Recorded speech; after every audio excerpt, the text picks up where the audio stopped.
kami berjanji mengabdi pada bangsa dan negeri.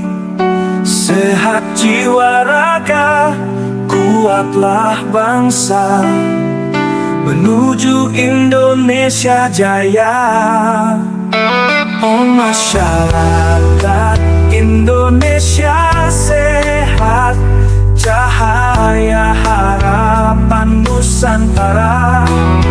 Bersatu langkah, bakti tak henti untuk Nusa dan Pertiwi. Kami rawat semangat persaudaraan, Pancasila jadi landasan. Hidup sehat milik semua insan, demi masa depan gemilang. Oh masyarakat Indonesia sehat, cahaya harapan Nusantara. Bersatu langkah, bakti tak henti untuk Nusa dan Pertiwi.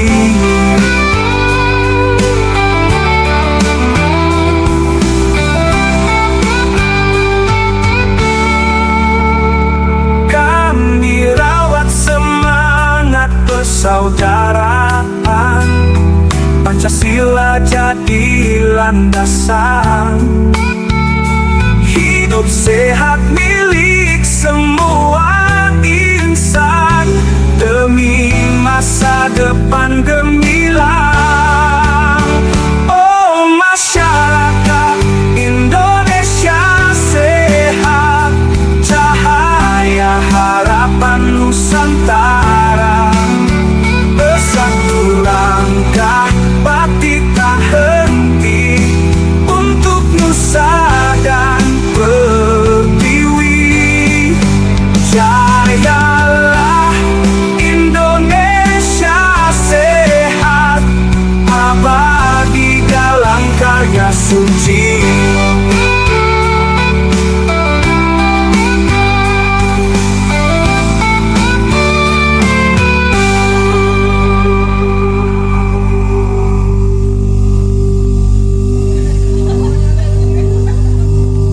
Assalamualaikum warahmatullahi wabarakatuh.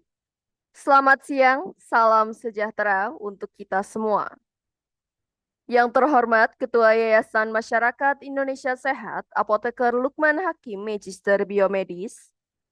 Yang kami hormati narasumber yang berkompeten, yaitu Apoteker Dr. Andes Budi Raharjo, spesialis farmasi rumah sakit. Yang kami hormati pula seluruh peserta webinar kesehatan umum nasional yang berbahagia. Puji syukur senantiasa kita panjatkan kepada Allah Subhanahu wa Ta'ala atas segala rahmat dan karunia-Nya, sehingga kita dapat berkumpul di acara webinar kesehatan umum nasional yang diselenggarakan oleh Yayasan Masyarakat Indonesia Sehat pada hari Jumat 12 September 2025.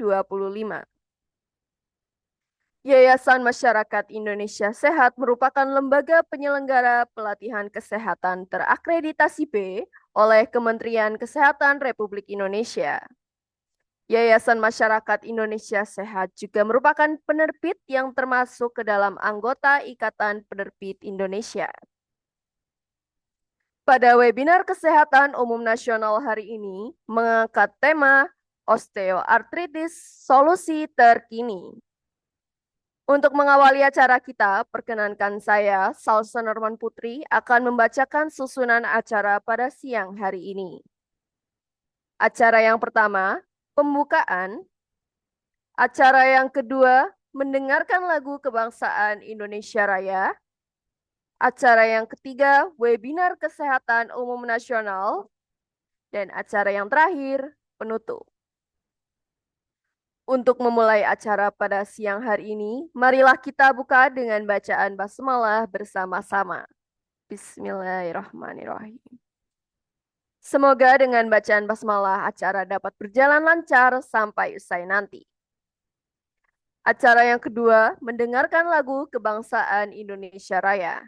Bapak Ibu dipersilakan untuk duduk dalam posisi tegak selama lagu Kebangsaan Indonesia Raya diperdengarkan.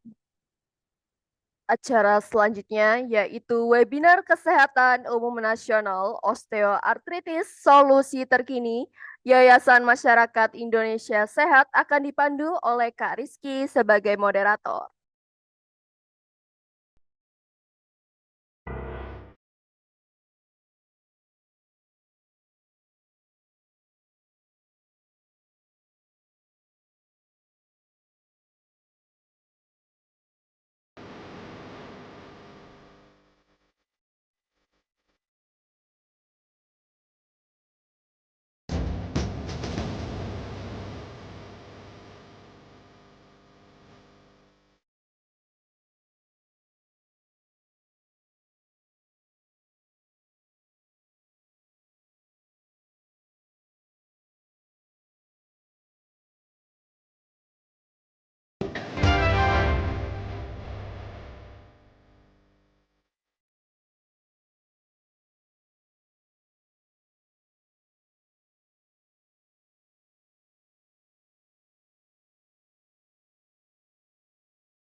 Baik, terima kasih kepada Mbak Salsa selaku MC pada siang hari ini yang telah memberikan kesempatan kepada saya untuk melanjutkan rangkaian acara pada siang hari ini. Assalamualaikum warahmatullahi wabarakatuh. Selamat siang dan salam sejahtera untuk kita semuanya. Alhamdulillahirabbil alamin. Puji syukur kita panjatkan kepada Allah Subhanahu wa taala yang telah memberikan kita semua kesehatan sehingga kita bisa bertemu kembali pada webinar kesehatan umum nasional siang hari ini. Salawat serta salam tak lupa kita curahkan kepada junjungan kita Nabi besar Muhammad Sallallahu Alaihi Wasallam. Semoga keluarga, sahabat, dan kita sebagai umatnya mendapat syafaat di yaumul akhir nanti. Amin. Sebelumnya saya ucapkan selamat datang kepada narasumber hebat kita, yaitu apoteker Dr. Andes Budi Raharjo, spesialis farmasi rumah sakit, serta seluruh peserta yang telah bergabung dalam webinar siang hari ini, yang mana kita akan membahas terkait osteoartritis solusi terkini. Osteoartritis merupakan salah satu penyakit sendi degeneratif yang paling umum dijumpai di layanan kesehatan primer maupun spesialis. Kondisi ini tidak hanya berdampak pada kualitas hidup pasien akibat nyeri kronis dan keterbatasan fungsi, tetapi juga menjadi beban ekonomi dan sosial yang begitu signifikan. Seiring dengan meningkatnya angka harapan hidup dan prevalensi gaya hidup, jumlah penderita osteoartritis diperkirakan akan terus meningkat secara global termasuk di Indonesia. Penanganan osteoartritis yang optimal membutuhkan pendekatan multidisiplin yang melibatkan berbagai tenaga kesehatan dan tenaga medis, mulai dari dokter umum, dokter spesialis, perawat, fisioterapis, apoteker, hingga ahli gizi. Pemahaman yang komprehensif mengenai patofisiologi, perkembangan terapi terkini, serta peran masing-masing profesi dalam manajemen osteoartritis menjadi kunci dalam meningkatkan kualitas layanan dan hasil klinis bagi pasien. Melalui webinar ini, para peserta diharapkan dapat memperbarui pengetahuan mereka terkait pendekatan terkini dalam diagnosis dan terapi osteoartritis, serta memperkuat kolaborasi antar profesi dalam penanganannya secara holistik dan berbasis bukti.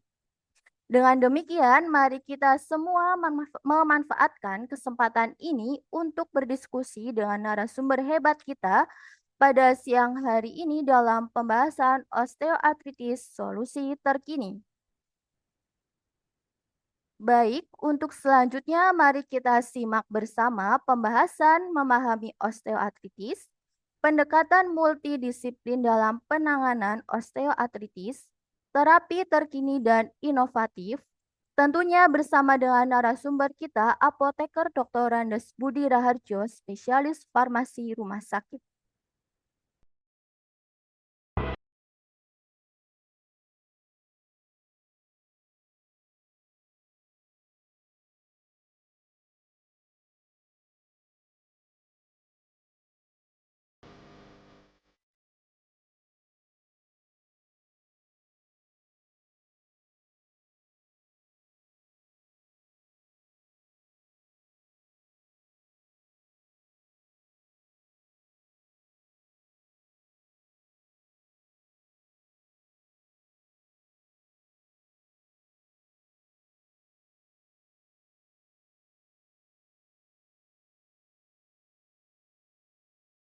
Selamat siang, Pak Budi. Bagaimana kabarnya hari ini? Selamat siang, Assalamualaikum warahmatullahi wabarakatuh. Selamat bertemu Waalaikumsalam. teman sehat semuanya, Mbak Rizky ya.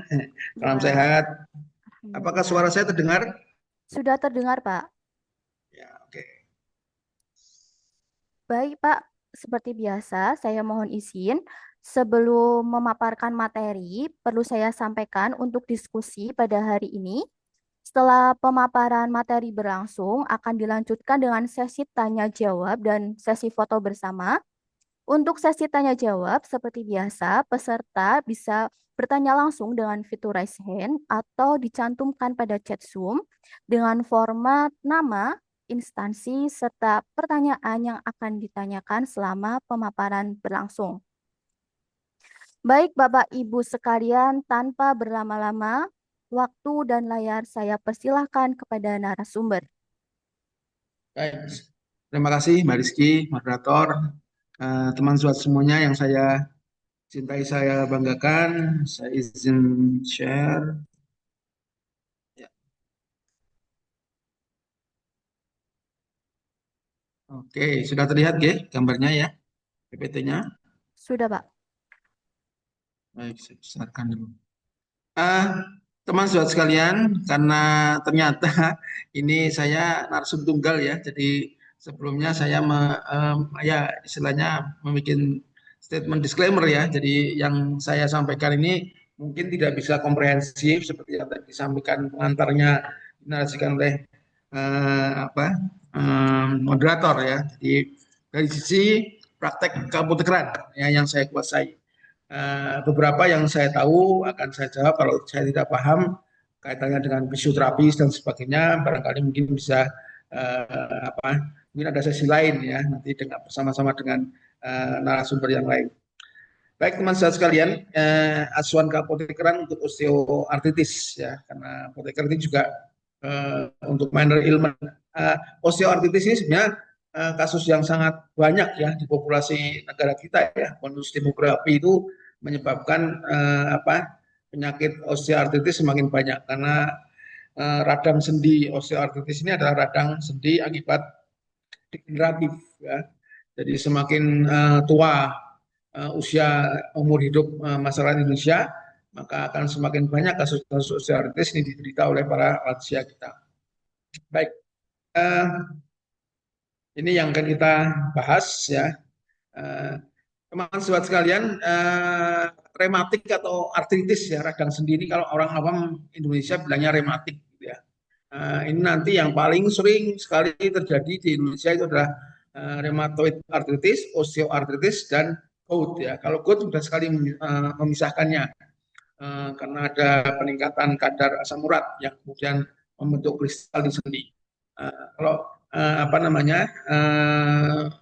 dan pemeriksaannya sangat mudah, ada yang portable ya, ada yang alat untuk pemeriksa asam urat bisa punya pasien punya sendiri ya di rumah atau di apotek-apotek, mini lab itu sudah banyak. Nah, yang mungkin akan agak sulit membedakan adalah antara rheumatoid arthritis dan osteoartritis. Nah, kalau rheumatoid arthritis memang lebih lanjut gitu ya, karena ada terlibat sistem imun ya. Jadi harus ada rujukan ke dokter yang menguasai ilmu itu. Biasanya rheumatolog ya, kalau tidak ada ya berarti dokter syaraf atau penyakit dalam. Nah, spesialisnya. Nah, kalau yang osteoartritis ini bisa ditangani oleh teman-teman sejawat dokter umum, apoteker, perawat, yang praktek mandiri. Ini makanya di sini saya akan menyampaikan, maaf sebentar. Cukup panjang ketika bagaimana kita harus bisa membedakan antara osteoartritis dan rheumatoid arthritis secara mudah melalui gejala klinik yang bisa membutuhkan pemeriksaan yang ribet ya, kemudian membutuhkan misalnya pemeriksaan lanjut, penunjang, ronsen dan sebagainya, tidak sampai ke sana. Ya, ini bisa digunakan insya Allah oleh teman-teman yang praktek mandiri. Nah, teman sekalian, ini artritis atau dikenal orang awam itu rematik gitu ya. Ini adalah peradangan atau bengkak ya di daerah sendi dan sekitarnya, menyerang semua umur ya, termasuk anak-anak. Jadi jangan dikira radang sendi ini hanya menyerang orang tua, orang dewasa saja, tapi anak-anak ada juvenile artritis gitu ya. Bisa terserang radang sendi.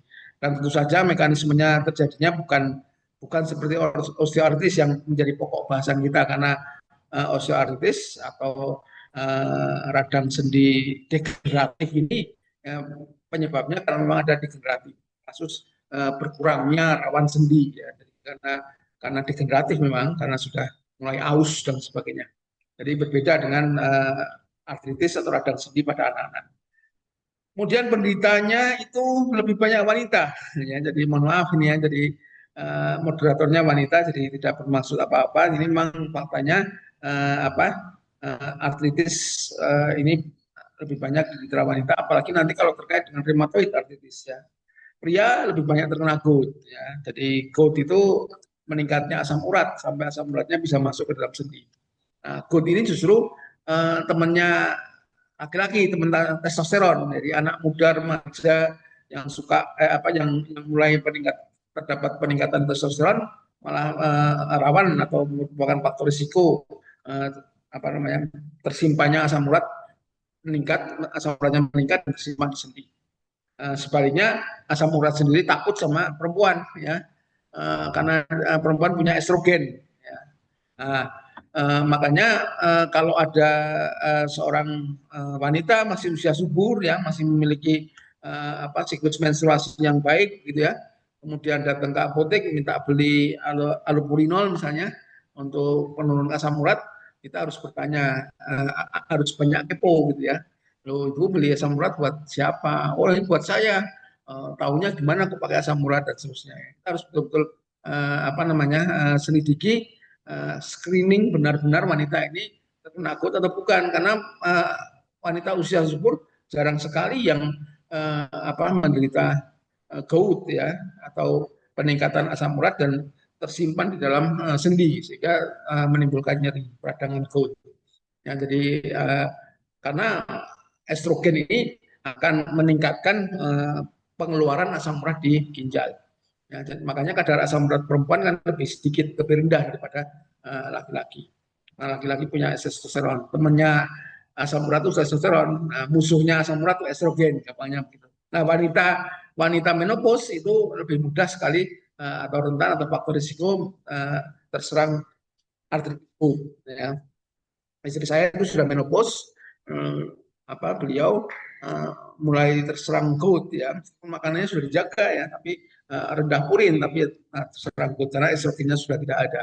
Nah, celakanya beliau alergi allopurinol lah, agak susah itu. Untungnya sekarang ada obat lain ya, Rexostat, sehingga bisa digunakan untuk menurunkan kadar asam urat. Nah, beberapa tipe artritis itu sebenarnya banyak, yang ratusan ya. Tapi yang umum ini ya, yang terjadi di Indonesia, banyak di populasi itu osteoartritis, rheumatoid artritis, dan gout hiperuricemia atau peningkatan asam urat yang akutnya itu, akut goutnya itu jadi penyimpanan atau masuknya kristal asam urat di sendi. Nah, ini yang paling sering ada di populasi. Terus yang lainnya ada fibromyalgia, ankylosing atau spondilitis, ada lagi SLE ya, lupus, ya, ada juvenile arthritis, banyak sekali jenisnya, banyak sekali. Saat ini kita fokus pada satu ini ya, osteoartritis. Tapi saya akan sedikit membahas tentang rheumatoid arthritis hanya untuk memisahkan saja. Oh, ini bukan rheumatoid, karena obatnya lain sama sekali, betul-betul lain. Kalau rheumatoid arthritis lebih banyak obat untuk menghambat sistem imun, karena sendi itu rusak karena adanya kerja dari sistem imun yang berlebihan. ya, sehingga dia menyerang sendi itu dianggapnya benda asing. Nah, itu gampangnya begitulah, autoimun lah ya. Nah, itu obat-obatnya gas obat-obatan yang apa namanya meredakan kegalakan sistem imun. Ya, termasuk di antara methotrexat, kemudian ada DMARD ya, apa obat apa malaria itu ya, obat malaria dan sebagainya itu yang karena obat malaria digunakan untuk DMARD ya, disease modifying arthritis rheumatoid drugs ya. Nah, itu saya tidak akan membahas sampai ke sana, tapi hanya bagaimana kita bisa membedakan antara osteoartritis dan rheumatoid arthritis supaya kita tidak salah. Karena begitu sudah rheumatoid arthritis harus kita rujuk kepada yang lebih ahli. Nah, sebelum masuk lagi ke lebih dalam ke OA dan RA, ini ada mitos dan fakta tentang rematik. Ini mitos ini sering apa ya didengung-dengungkan ya oleh apa ya turun temurun ya oleh masyarakat awam ya. Kalau mitos pasti awam. Contohnya ini rematik itu adalah cuaca dingin, kemudian sering di ruang AC, sering mandi malam gitu ya. Itu menyebabkan rematik gitu ya. Ini kan sering ya kita mendengar atau kadang-kadang pasien kita bertanya seperti ini ya. Nah, ini wajar ya karena ini merupakan mitos ya. Mitos itu pemahaman awam ya yang diyakini oleh awam. Orang kebanyakan yang mungkin ada apa namanya alasan logis ataupun tidak. Yang jelas itu dipercaya oleh awam. Nah, tapi faktanya itu sebetulnya ada dingin yang akan menyebabkan sendi ini mengkerut. Lah, kalau dia sudah artritis, sudah radang sendi, ketika sendi itu mengkerut karena dingin atau mandi malam gitu ya dan sebagainya, ya akan bertambah nyerinya gitu ya. Jadi bukan mandi malamnya atau dinginnya atau sering di AC-nya itu yang menyebabkan radang sendi, bukan. Ya, radang sendi pasti ada sesuatu yang karena sendi kita ini kuat sekali. Ya, Tuhan menciptakan persendian kita itu dengan sangat kuat, apalagi sendi-sendi yang menopang berat tubuh, weight bearing joint ya, sendi yang menopang berat tubuh itu sangat kuat itu, ya diciptakan sangat kuat. Kalau hanya dengan cuaca dingin kemudian menjadi radang itu nonsense, ya, tidak logis. Ya, pasti ada sesuatu yang menyebabkan radang. Misalnya ada kecelakaan ya, yang menyebabkan terkena trauma di sendi, nah, kemudian jadi degeneratif, osteoartritis dan seterusnya. Pasti itu ada sesuatu yang menyebabkan sendi itu meradang, sesuatu yang sangat ekstrim karena persendian kita itu sangat kuat ya, sangat kuat. Kata Rasulullah itu sendi kita itu ada 360 sendi. Itu banyak sekali sendi kita itu dan itu diciptakan dengan sangat kuat. Ya, manusia itu luar biasa. Ciptaan Allah ini luar biasa. Kemudian rematik itu mitosnya karena makan jeruan atau emping dan lain-lain ya, ada makanan-makanan tertentu lah. Padahal dari banyak sekali ratusan jenis rematik itu hanya gout saja yang terkait dengan makanan, yang lain-lainnya enggak. Ya, jadi hanya gout karena gout itu akibat peningkatan asam urat dalam darah. Di mana asam urat dalam darah bisa kemudian ada yang kadang-kadang tinggi tapi tidak masuk ke sendi, tapi ada yang tinggi tingginya nggak seberapa tapi sudah masuk ke sendi. Ya, jadi barangkali ada yang, wah saya asam uratnya sampai 13 tapi sendinya nggak sakit. Ada yang bilang, waduh saya 8 aja sudah sakit apa sendi-sendi saya. Ada yang seperti itu.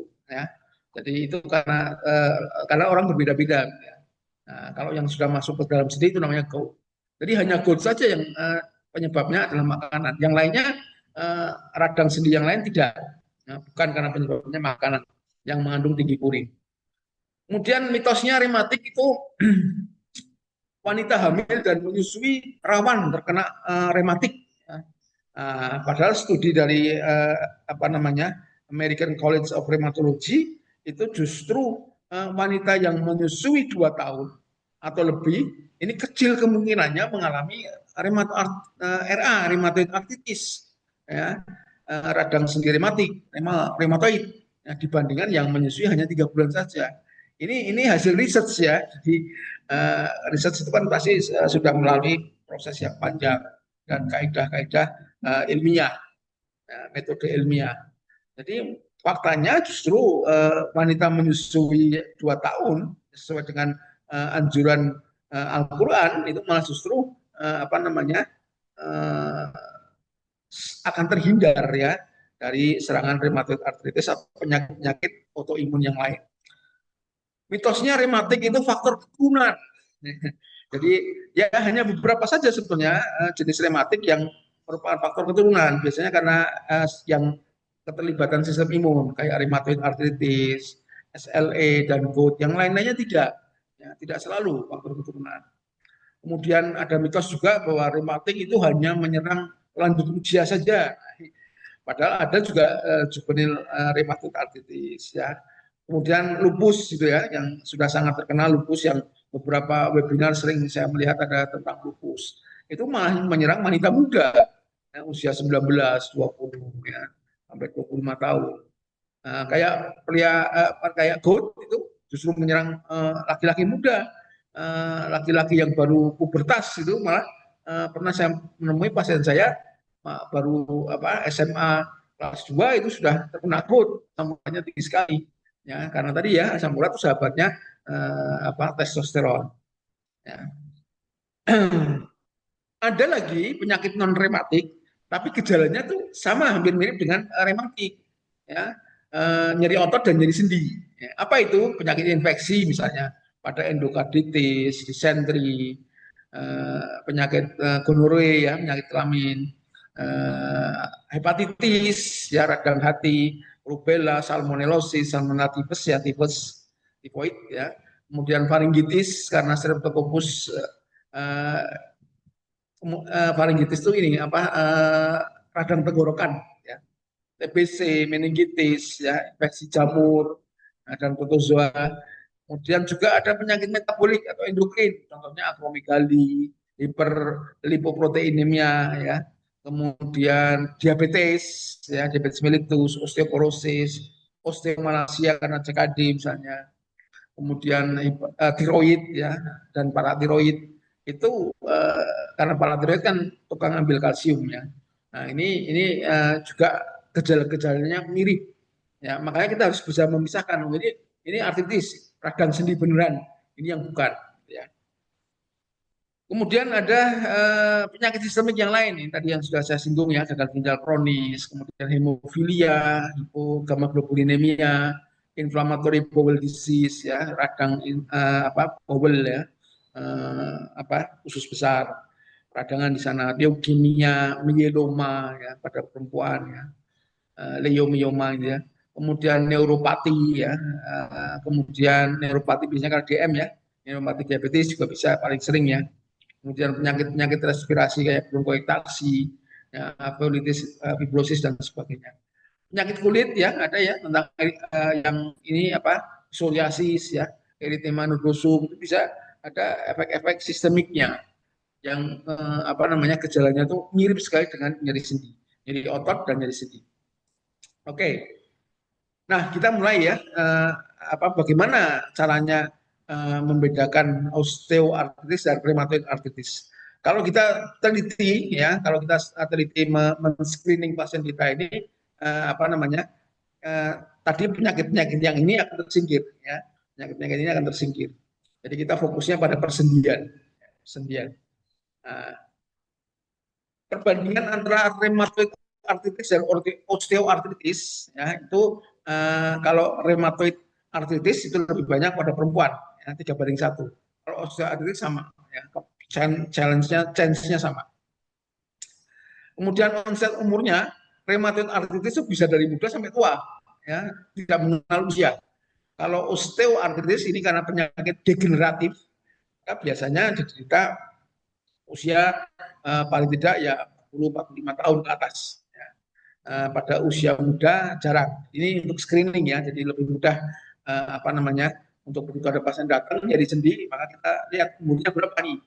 Kalau masih muda, ini masih usia 20, apalagi perempuan ya itu kita sudah bisa kira-kira kemana itu arahnya. Ya. Kalau perempuan kan lebih banyak yang ini ya, rheumatoid ya. Kemudian faktor obesitas. Nah, ini kalau pada osteoartritis itu ada. Ya karena osteoartritis itu sering sekali karena ini penyakit degeneratif. Jadi rawan sendinya, jadi bonggol sendi itu kan pasti ada lapisan rawan sendi di atasnya, tulang ya. Nah, rawan sendinya itu rusak. Nah, rawan sendi itu yang bantalan antara sendi dengan sendi, tulang dengan tulang gitu ya. Karena akan bertemu. Nah, ini dibantali oleh rawan sendi. Nah, rawan sendinya rusak. Itulah osteoartritis ya. Nah, rusaknya pasti karena sesuatu yang menyebabkan degenerasi ya. Tidak bisa lagi pulih, misalnya karena ketuaan ya, aging ya. Itu bahan baku untuk membuat mengganti rawan sendi itu sudah berkurang. Atau mungkin kan ada trauma. Traumanya apa ini? Obesitas ini juga trauma. Ya, ketika obesitas kita tahu ya banyak sekali itu iklan-iklan di televisi ya menyebutkan bahwa ya sebenarnya iklan suatu produk gitu, yang menyebutkan ada informasi kesehatan itu bahwa kalau kita berjalan maka sendi yang menopang berat tubuh kita, weight bearing joint, itu menopang 2 kali lipat berat tubuh kita. Tapi kalau kita berlari ya, apalagi turun tangga, itu sendi-sendi yang menopang berat tubuh kita itu akan menopang 5 kali berat tubuh. Ya. Jadi kalau seseorang obesitas beratnya 100 misalnya 100 kg, nah, kalau dia berlari atau turun tangga dengan cepat ya, dengan berlari, maka dia akan menopang sendinya itu akan menopang berapa? 5 kali, berarti 500 kg, hampir setengah ton. Ya, meskipun sendi kita kuat, tapi kalau hal itu terus dilakukan, maka akan menyebabkan trauma. Trauma itu akan merusak rawan sendinya itu. Ya, jadi makanya olahraga yang kita anjurkan, kita sebagai tenaga medis, tenaga kesehatan, kalau menganjurkan olahraga, misalnya pada penyakit-penyakit DM, hipertensi, kita menganjurkan olahraga rutin ya.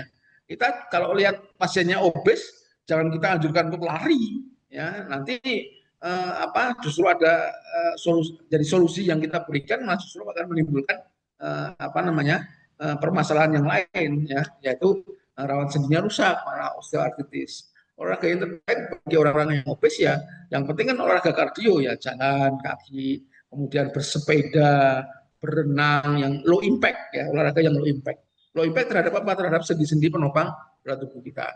Ya, sendi kaki, lutut, kemudian sendi ini tulang belakang yang bagian bawah ya, sendi bonggol paha yang atas ini ya, ini penopang berat tubuh. Ya, kemudian sendi leher ya, ini penopang berat tubuh. Itu jangan terlalu dibebani tadi ya, 5 kali berat tubuh. Jangan disuruh lari, jalan kaki dan cukup. Ya, yang penting waktunya, durasinya lebih baik.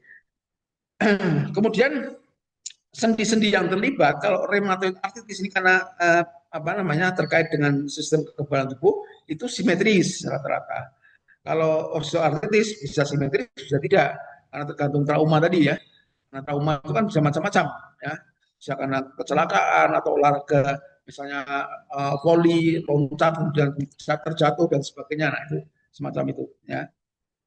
Atau terkena olahraga yang keras ya, misalnya panjat tebing dan sebagainya. Nah, itu bisa asimetris karena mungkin jatuhnya. Kemudian ada tidaknya inflamasi. Kalau osteoartritis itu biasanya tidak ada, ringan atau lokal ya, lebih lokal. Kalau yang rheumatoid arthritis itu peradangannya sifatnya sistemik ya, karena dia sistem imun yang bekerja, yang menjadi biang kerok ya. Nah, lebih jelas lagi ditandai dengan laju darah. Jadi pengukuran ESR, erythrocyte sedimentation rate, itu bisa dipakai sebagai patokan ya, dia misalkan dia OA atau RA. Kalau RA itu meningkat LED-nya. Kalau yang osteoartritis normal, karena ini lebih lokal ya, lebih ke sendinya. Ya, kalau rheumatoid arthritis kan lebih sistemik. Kemudian manifestasi sistemik itu ada. Kalau saya menyebut itu sebagai, di beberapa literatur disebutkan rheumatoid sign, tanda-tanda rheumatoid. Nah, itu akan muncul pada pasien-pasien RA. Kalau pada OA tidak, ya, tidak ada. Nah, nanti rheumatoid sign saya jelaskan di slide yang berikutnya. Kemudian kalau dicek di lab ya, sendi, cairan sendinya ada keruh, ya, ada leukositosis. Kalau yang osteoartritis, leukositosis ringan dan lebih jernih biasanya. sering ada panus ya. Panus itu ada apa namanya struktur yang kalau di ronsen ada struktur yang mencuat itu pada kasus osteoartritis. Kalau yang rheumatoid tidak. Nah, ini yang ingin saya apa namanya sampaikan kepada teman-teman semuanya, teknik ya, teknik untuk mengenali, memisahkan atau men-screening mana OA, mana RA. Ya. Ini RA, ini OA. Ya. Kalau RA, rheumatoid arthritis itu yang ada beda banget ya dengan OA. Kalau OA itu sendi-sendi penopang berat tubuh. Tadi saya sudah sampaikan ya, karena dia adalah penyakit degeneratif. Mana itu sendi penopang berat tubuh ini? Sendi leher ya, sendi apa bagian apa lumbalis ini ya, tulang belakang bagian bawah ini. Ya, ini istilahnya orang Indonesia itu boyok ya, boyok boyok itu nah, ini sudah bagian sini ya. Kemudian ini ya pangkal paha ini ya, daerah sini. Kemudian di lutut gitu ya. Ini paling sering ini. Ya, ini kan paling sering ya. Yang gelap ini paling sering. Kalau yang putih ini yang uncommon yang tidak sering. Ya. Nah, berbeda dengan rheumatoid arthritis ya. Rheumatoid arthritis justru yang terkena adalah sendi-sendi kecil ya, sendi-sendi yang sini ya, yang di ujung-ujung ini kan kecil ini, bukan penopang berat tubuh ini. Yang penopang berat tubuh kan jelas yang ini yang tadi ya. Nah, teman-teman, ada teknik yang sangat mudah sekali untuk mengenali bedanya RA dengan OA. Kalau apa namanya RA itu yang ujung ini tidak kena, ya distal intervalang ini nggak kena. Sebaliknya yang di tengah sini ya kena. Ya. Kalau OA ini justru kebalikannya, yang ujung yang kena, ya. Yang di sini yang tidak. Nah, lebih jelasnya ini pakai gambar ini. Nah ini ya, kalau tadi yang seperti ini, sendi yang terlibat itu kalau apa namanya OA dan bukan RA itu yang di sini, distal interparang. Distal itu paling ujung, paling belakang istilahnya. Distal ya, paling jauh. Ini distal interparang. Nah ini sendi-sendi yang kena ya, dan ini pasti bukan OA, pasti bukan RA, sorry, bukan RA. Jadi mudah sekali yang mengenali ya. Jadi kalau ada apa pasien nyari sedikit kita mau oh ini RA apa OA ya, pakai ini aja, pakai apa ini ini ya oh sorry, nah ini disentuh aja pakai apa pangkalnya ballpoint gitu. Sakit nggak? Aduh sakit ya. Berarti kalau ujung sini sakit ya, di ujung sini sakit ya, di ujung sini sakit berarti dia OA ya, bukan RA. Ya, sebaliknya kalau RA itu adalah metokarpa falangial, MCP. MCP itu sini nih, yang dekat tangan, telapak tangan. Nah, ini. Ya, jadi kita membedakan yang ujung sama yang sini aja sudah gampang. Ya.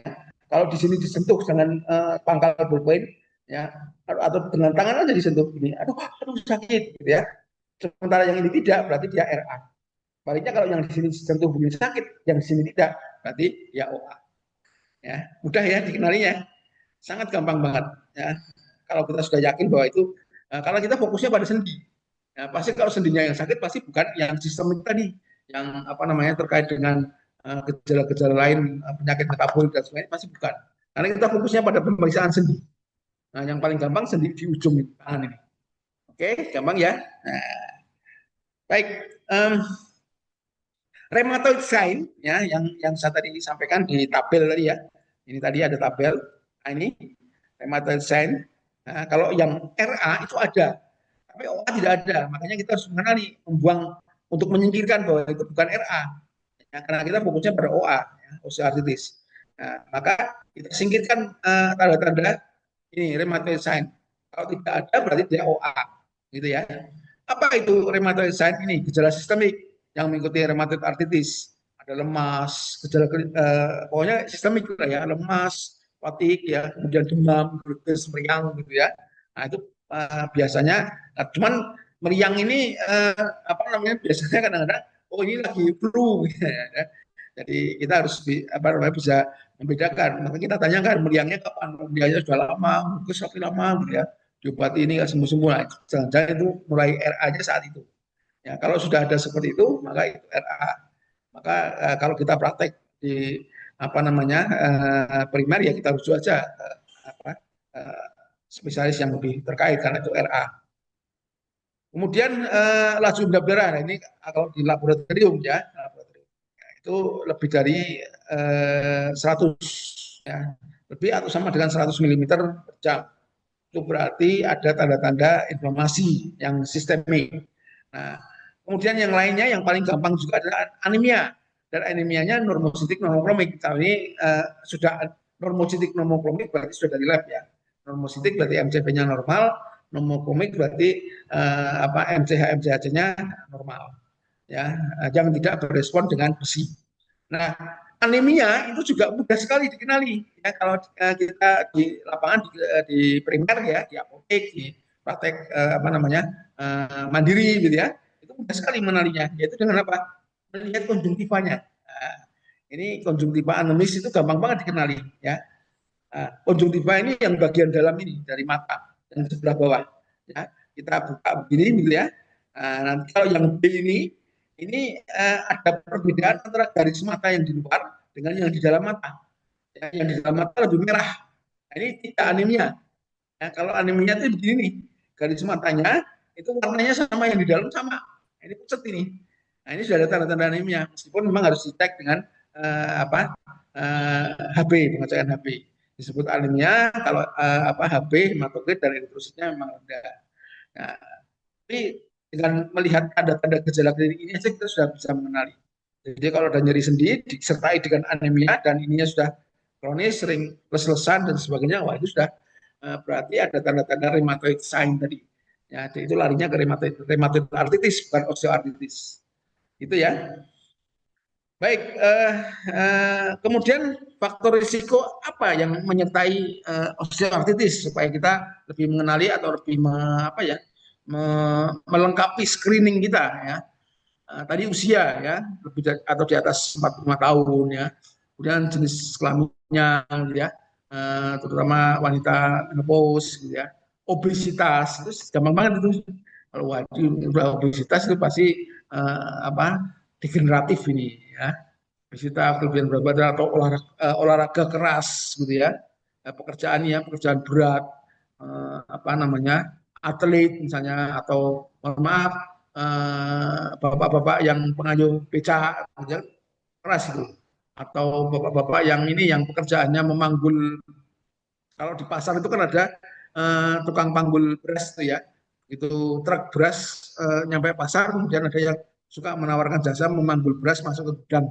Nah itu yang tukang manggul beras kan Anda bisa bayangkan berasnya gede banget, satu karung, satu kuintal dibawa dia lewat punggungnya gitu.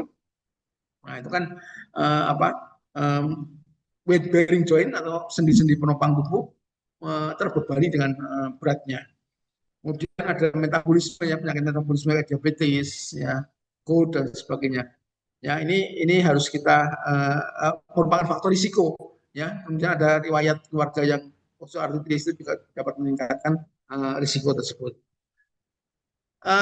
Ini definisi ya, penyakit degeneratif non inflamasi ditandai ada kerusakan rawan sendi ini. Anda lihat ini, rawan sendinya kayak gini.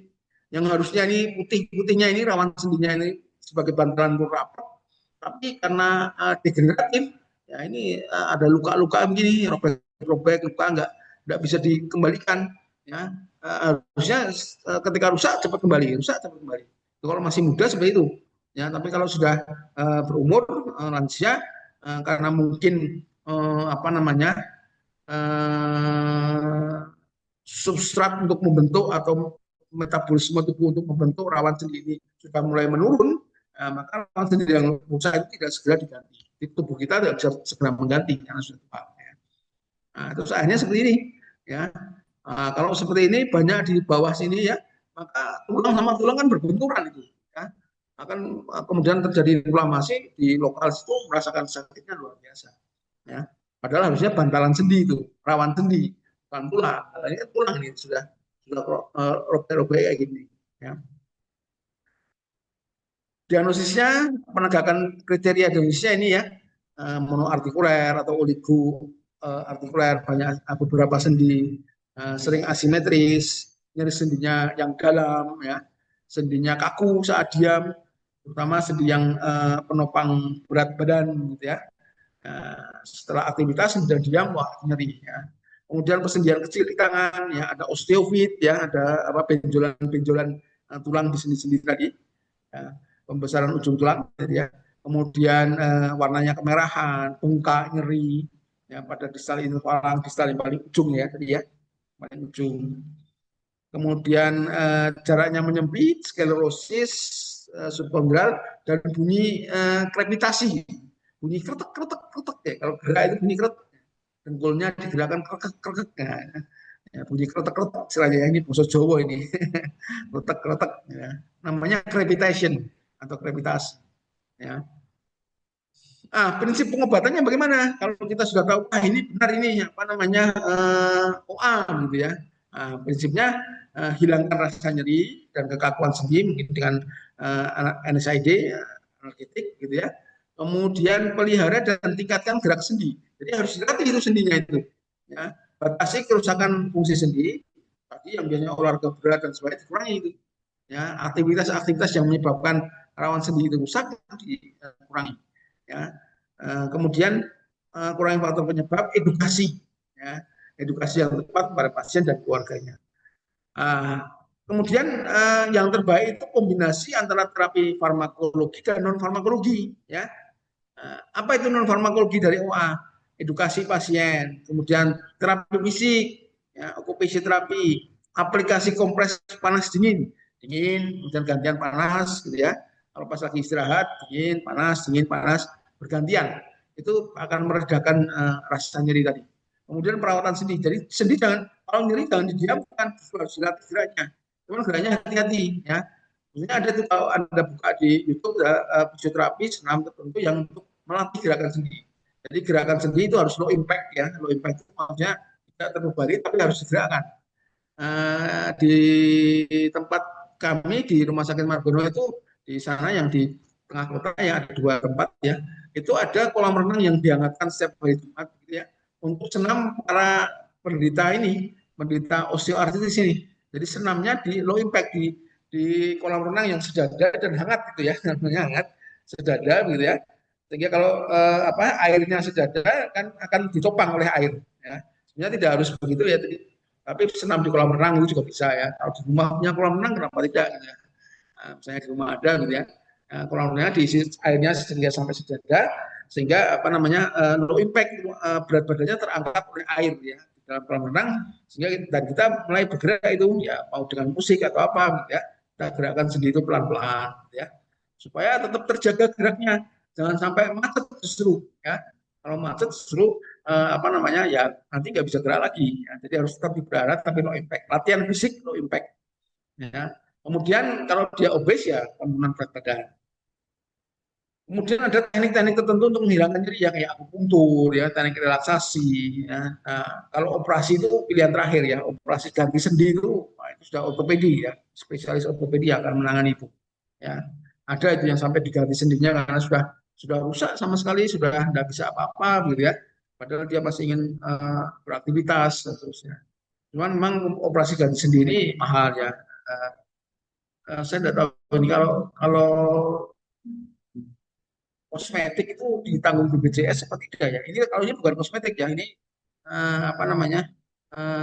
ya karena untuk produktivitas ya. Saya kurang tahu ini ditanggung BPJS atau tidak, saya tahu. Oke.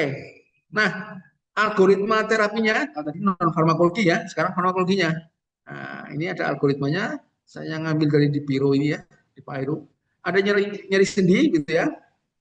Kemudian kita cek ini apakah betul OA atau bukan gitu ya. Karena kemungkinan ada yang nyeri otot atau tendositis, bursitis dan sebagainya ya.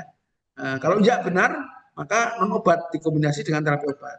Istirahat yang cukup, terapi fisik tadi ya, yang sudah saya sampaikan pelan-pelan, latihan low impact ya, olahraga low impact, diet, diet yang tinggi produk glukosamin chondroitin itu biasanya itu yang kalau sering itu buah-buah yang ini loh, buah siwalan, kolang-kaling gitu ya, itu sering merupakan itu zat yang kaya akan glukosamin dan chondroitin ya. Kemudian pakai alat bantu juga bisa, tongkat gitu ya, itu non farmakologinya. Kalau berespon ya dilanjutkan. Kalau tidak, maka mulai menggunakan analgetik. Awalnya pakai paracetamol dulu, apalagi kalau sudah sepuh ya, kesepuhan, rawan kalau pakai NSAID nanti mungkin bleeding gitu ya, dan saluran cerna ya, mulai paracetamol. Capsaicin topikal itu bagus ya, ada rekomendasinya, evidence base ya, capsaicin topikal, krim capsaicin banyak sekali. Nanti ada cek saya tidak menyebutkan merek ya, tapi krim capsaicin banyak dijual ya. Kemudian glukosamin juga ada itu, capsaicinnya ada glukosaminnya. Baik glukosamin itu bisa oral maupun topikal. Ini juga pilihan ya. Jadi awal pakai paracetamol oral. Paracetamol itu bisa sampai untuk untuk nyeri itu bisa sampai 4 gram ya, 4 gram per hari itu bisa. Ya. Jadi 1-2 tablet ya diminum sampai 3 kali sampai 4 kali itu bisa. Ya. 1 tablet itu 500. Nah, cukup respon tidak? Kalau iya, lanjutkan. Kalau tidak, mulai pakai anti radang, ya. Non-steroid anti-inflamasi. Ya. Pilihannya berdasarkan tadi ya, ada mah apa tidak, ya, gangguan gastric ulcer, ya, gangguan gastrointestinal atau peka terhadap khususnya gasternya terhadap NSAID misalnya. Kalau sudah punya seperti itu ya jangan. Atau ada riwayat asma, ya, asma itu juga anak NSAID bisa memicu asma, ya, pada pasien-pasien asma, gitu ya. Kalau yang tidak asma ya tidak. Kemudian adanya riwayat kardiovaskuler karena COX-2 ya yang selektif, nanti saya di bagian belakang saya tunjukkan bahwa COX-2 itu efek sampingnya ke arah kardiovaskuler. Kemudian ada gangguan fungsi ginjal atau hati apa tidak. Ya, maka kalau ada ya pilih yang lainnya. Paracetamol itu memang relatif lebih aman daripada NSAID sepanjang tidak ada gangguan HEPA. Nah, kemudian kalau usianya sudah lebih di atas 65 tahun harus hati-hati ya, apalagi dia minum steroid gitu ya, ada riwayat perdarahan gastrointestinal, maka pilihannya itu disertai dengan apakah pilih COX-2 ya, tapi harus hati-hati ya, lihat COX-2 itu arahnya ke ke kardiovaskuler. Mendingan pilih yang preferensial COX-2. Nanti ada gambarnya ya, mana yang COX-2 selektif, mana yang preferensial. Preferensial itu ya ke arah COX-2 tapi COX-1-nya sudah berkurang ya. Siklooksigenase 1 ya, siklooksigenase 2 ya. Nah, atau NSAID ya yang COX-1 atau preferensial gitu ya, plus PPI ya, omeprazol, lansoprazol ya, antiprazol, atau NSAID plus misoprostol. Misoprostol memang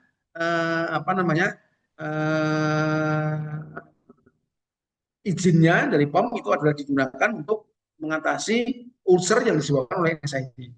Namun memang ini off label digunakan oleh dokter Objin untuk induksi persalinan karena memang itu prostaglandin, analog prostaglandin bisa dipakai untuk induksi persalinan. Tapi misoprostol sebetulnya adalah untuk melawan efek ulcer penipisan mukosa lambung oleh NSAID. Ya, itu izin edarnya itu untuk itu indikasinya. Kemudian dicoba dengan terapi NSAID atau NSAID plus PPI ini ya pada lansia atau NSAID plus misoprostol atau COX-2 ini coba selama 1-2 minggu ya. Kemudian bisa terus menjadi 4 minggu ya bila masih ada inflamasinya ya. Kemudian oke, respon berarti lanjut. Kalau tidak maka pilih NSAID yang lain ya, yang lebih kuat. Nanti saya tunjukkan gambarnya yang mana yang paling ujung yang paling kuat ya. Saya tunjukkan gambarnya. Nanti ada grafiknya gambar itu.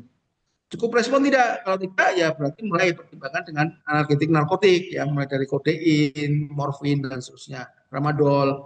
Bila perlu tambah injeksi hyaluronat pada intraartikuler di dalam sendi. Kalau ini harus dokter yang memiliki keterampilan yang seperti ini ya, menyuntik di dalam sendi itu tidak mudah soalnya. Ya, kita para apoteker pun tidak pernah dilatih untuk menyuntik ya. Nah, ini lebih kerujukan ya, kalau sudah berhasil maka rujukan. Oke, ini gambarnya mudah ya. Jadi terapinya memang antiinflamasi ya, memang antiinflamasi, non steroid ya, antiinflamasi atau bahkan steroid. Nah, bagian terakhir ini adalah pemilihan NSAID ya untuk artritis, untuk radang sendi. Kenapa ini saya sampaikan? Karena ini memang ada khusus ya, tidak sembarangan NSAID bisa kita berikan karena ada NSAID yang tidak bisa menembus ke sendi ya, jadi jangan gunakan meskipun itu. Nah, kriterianya seperti ini ya, NSAID itu ada ya setidaknya 7 kriteria. Ya, kalau saya kumpul-kumpulkan itu setidaknya ada 7 kriteria yang bisa dipakai NSAID untuk radang sendi. Ya. Yang pertama penetrasinya ke dalam sendi bagus. Kemudian yang kedua onsetnya cepat. Ya. Ketiga durasinya lama, panjang. Ya. Efek obatnya lama, ya, efek analgesiknya. Kemudian efek sampingnya minimal karena ini akan dipakai terus menerus gitu ya, harus cari yang efek sampingnya minimal atau kalau tidak ya diatasi dengan obat lain kayak tadi BPI dan sebagainya. Interaksi obatnya minimal, kemudian bahan aktifnya bukan racemix karena racemix itu dia akan butuh dosis yang lebih tinggi untuk bisa mencapai ke sendi. Kemudian bahan aktifnya bukan prodrug. Kalau prodrug kelamaan, yang insulin dan sebagainya itu prodrug. Diubah dulu oleh HEPA, nanti kerja HEPA lebih berat dan sebagainya. Nah, yang pertama dulu, penetrasinya ke dalam sendi baik. Nah, golongan diklofenak, ibuprofen, ketoprofen, piroxicam, meloxicam, nah, ini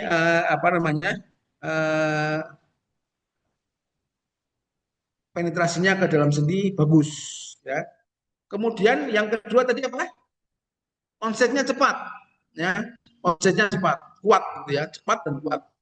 Nah, ini sama ya, diklofenak, ibuprofen, ketoprofen, ya, meloxicam. Asam mefenamat itu kuat, tapi saya kasih merah. Why? Karena asam mefenamat itu tidak bisa masuk ke sendi. Ya, jadi jangan pernah memberikan analgetik NSAID asam mefenamat kepada pasien-pasien nyeri sendi, karena dia tidak akan bisa masuk itu, akan bisa masuk ke dalam sendi. Ya, minta kasih merah ini untuk onset cepat, tapi dia yang pertama nggak memenuhi syarat tuh penetrasi ke dalam sendi. Ya, yang penetrasi sendi bagus ini. Ya. Kemudian durasinya panjang. Golongan sikam itu panjang-panjang itu. Piroxicam, diclofenac juga panjang. Ibuprofen itu lebih pendek, makanya dia 3 kali sehari. Ya. Diclofenac bisa 2 kali sehari. Piroxicam bisa sekali sehari. Karena durasinya panjang. Kemudian efek sampingnya minimal. Nah, ini perbandingan antara COX-1 dan COX-2, siklooksigenase 1 dan siklooksigenase 2. NSAID itu ada yang menghambat enzim siklooksigenase 1, ada yang siklooksigenase 2. Semakin selektif siklooksigenase 1, maka efek samping bleeding itu semakin tinggi. Ya, gastrointestinal, bleeding terutama di gastrointestinal. Semakin dia ke arah penghambat COX-2, siklooksigenase 2, maka semakin efek samping ke kardiovaskuler semakin meningkat, gitu ya. Tekanan darah, ya, ini golongan-golongan yang COX-2 itu model diklofenak, gitu ya, preferensial COX-2. Ya. Nah ini yang tadi saya janjikan, ya. Ini tingginya ini grafik ini merupakan kekuatan, ya. Jadi ini sebelah sini adalah COX-1, ya, sebelah sini COX-2, ini yang tengah ini non selektif. Ya. Antara selektif COX-2 dan selektif COX-1 ada preferensial namanya. Prefer itu lebih ke arah. Ya. I prefer, lebih memilih, ya, jadi lebih memilih ke arah. Jadi ada kecenderungan kepada, hanya begitu ya, preferensial COX-2. Ya. Antara non selektif ke selektif COX-2 itu ada preferensial COX-2. Jadi lebih mengarah sifat-sifatnya ke COX-2. Kalau yang preferensial COX-1 lebih mengarah sifat-sifatnya ke COX-1. COX-1 itu rata-rata lebih kuat ya, tapi sebenarnya sama aja sih. Nah, cuman ini ada preferensial. Jadi kalau preferensial itu lebih ke arah selektif COX-1, misalnya preferensial COX-1 ya, lebih ke arah COX-1 atau COX-2-nya sudah berkurang. Tapi masih ada. Nah, sebaliknya juga demikian, preferensial COX-2 itu lebih mengarah ke COX-2, tapi COX-1-nya sifat-sifatnya masih ada, ya, tapi berkurang. Nah, kalau non selektif itu sama, ya, penghambat COX-1 dan COX-2-nya sama. Nah, yang masuk non selektif itu piroxicam, ya, ini masuk non selektif ini piroxicam. Kalau sudah mulai masuk meloxicam, ini sudah preferensial, ya. Meloxicam itu preferensial COX-2 ini, meloxicam kekuatannya lebih kuat daripada diclofenac. Ini diklofenak juga preferensial COX-2, gitu ya. Cara bacanya begitu ya. Yang paling kuat COX-1 ini ketorolak. Ini ketorolak paling tinggi nih. Ini paling kuat memang. Di antara NSAID, COX-1, inhibitor itu paling kuat adalah ketorolak. Ya. Yang lainnya profen ada di sini nih, preferensial COX-1. Profen, yang ketoprofen. Ya. Kalau ketoprofen sudah lebih ke COX-1. Ya, arahnya COX-1, selektif. Ya. Kemudian yang COX-2 paling kuat ini, Luminera Oxib, ya. Itu yang paling kuat. Nah, seperti itu kira-kira ya, sudah ada gambaran ya. Jadi kita bisa pilihkan ini. Tadi dengan apa algoritma yang tadi, ini yang ini, algoritma yang ini ya ini sudah kita bisa pilihkan. Pilihan-pilihannya mau COX-1, mau COX-2, preferensial COX-1, preferensial COX-2 ya. Penetrasi dari yang bisa dari kulit ya, topikal itu dua ya, piroxicam sama diclofenac. Hanya krim gel penghilang nyeri diclofenac dan apa namanya piroxicam itu ada banyak ya, yang bisa dibuat topikal gitu ya. Keamanan ya, penggunaan NSAID. NSAID hati-hati ya, hampir semua NSAID kecuali paracetamol ya, itu memiliki sifat mendesak ikatan protein plasma. Jadi hati-hati kalau mau menggunakan NSAID jangka panjang, harus kita tanya ini menggunakan obat-obatan lain tidak yang menggunakan yang apa namanya indeks terapi sempit ya, kayak menggunakan warfarin ya. Itu indeks terapi sempit. Ya, ikatan protein plasmanya tinggi gitu ya. Itu akan kalau terdesak sama NSAID ini karena kuat sekali dia yang mengikat protein plasma, padannya akan meningkat, akan terjadi keracunan pada obat yang lain. Ya. Jadi harus hati-hati, kita harus kepo dulu ya. Ini mau minum NSAID ini bagaimana nih dia minum obat lain apa yang dia minum, gitu ya. Kemudian penghambat COX itu biasanya gastric ulcer ya, terutama COX-1 ya, menurunkan GFR ya, hati-hati kalau dia apa namanya menderita CKD ya, atau akut kidney penurunan fungsi ginjal. Pada trimester 3, kehamilan trimester 3 akan memperlambat persalinan ini. Ya, karena wanita hamil yang infartu ya, mulai masa melahirkan, dia membutuhkan prostaglandin yang untuk mengkontraksi rahimnya. Ya, jadi selain oksitosin yang dari otak, prostaglandin yang lokal di rahim itu juga banyak membantu kontraksi rahim. Nah, padahal dia minum NSAID, ya, minum anti prostaglandin. Nah, pasti dia akan berkurang kontraksinya, maka partusnya lambat. Kalau dia NSAID diminum pada wanita yang belum hamil gitu ya, nah ini nanti dia bisa menyebabkan ini, apalagi kalau pas diminumnya mendekati masa-masa ovulasi, ya itu bisa namanya ruptur folikel ovarium. Jadi mau mateng folikel ovariumnya malah ruptur, nggak jadi matang telurnya, sehingga tidak bisa ovulasi dengan baik. Dikiranya wanita ini infertil, padahal dia karena suka minum NSAID jadi cemilan gitu. Pusing dikit minum. Karena NSAID kan banyak sekali yang menjadi obat lingkaran hijau, lingkaran biru, ya kan? Obat-obat bebas dan bebas terbatas yang banyak dijual di apotek, toko obat dan di warung-warung, gitu ya. Pada trimester 2-3 hati-hati ya, NSAID itu bisa menyebabkan cacat jantung bawaan pada janinnya ya, PDA namanya ya. Patent ductus arteriosus. Oke, ini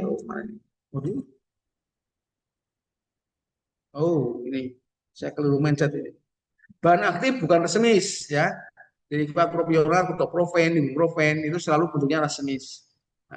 Ketorolak itu resimis, tapi dia memang paling kuat analgetiknya. Nah, itu pilihannya agak kurang diminati untuk kasus-kasus radang sendi, karena untuk masuk sendi butuh dosis yang bisa sih, cuman tidak kuat. Yang paling kuat tadi ya, golongan sikam tadi ya, meroxicam ya, piroxicam kalau bisa topikal, piroxicam dan diclofenac. Bukan prodrug ya, ini prodrug insulin, meton ya, harus dimetabolisme dulu menjadi zat aktif.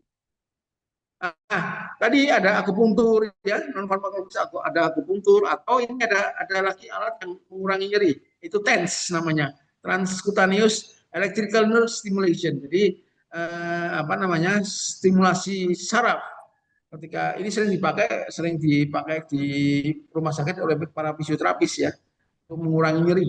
Ya, tempelkan tempat yang nyeri dan sekitarnya, kemudian ada listrik aliran rendah, berdenyut duk duk duk duk duk duk. Nah, ini maka nyerinya akan hilang. Dia akan ke otak akan mengirimkan modulasi ya, modulasi sehingga apa?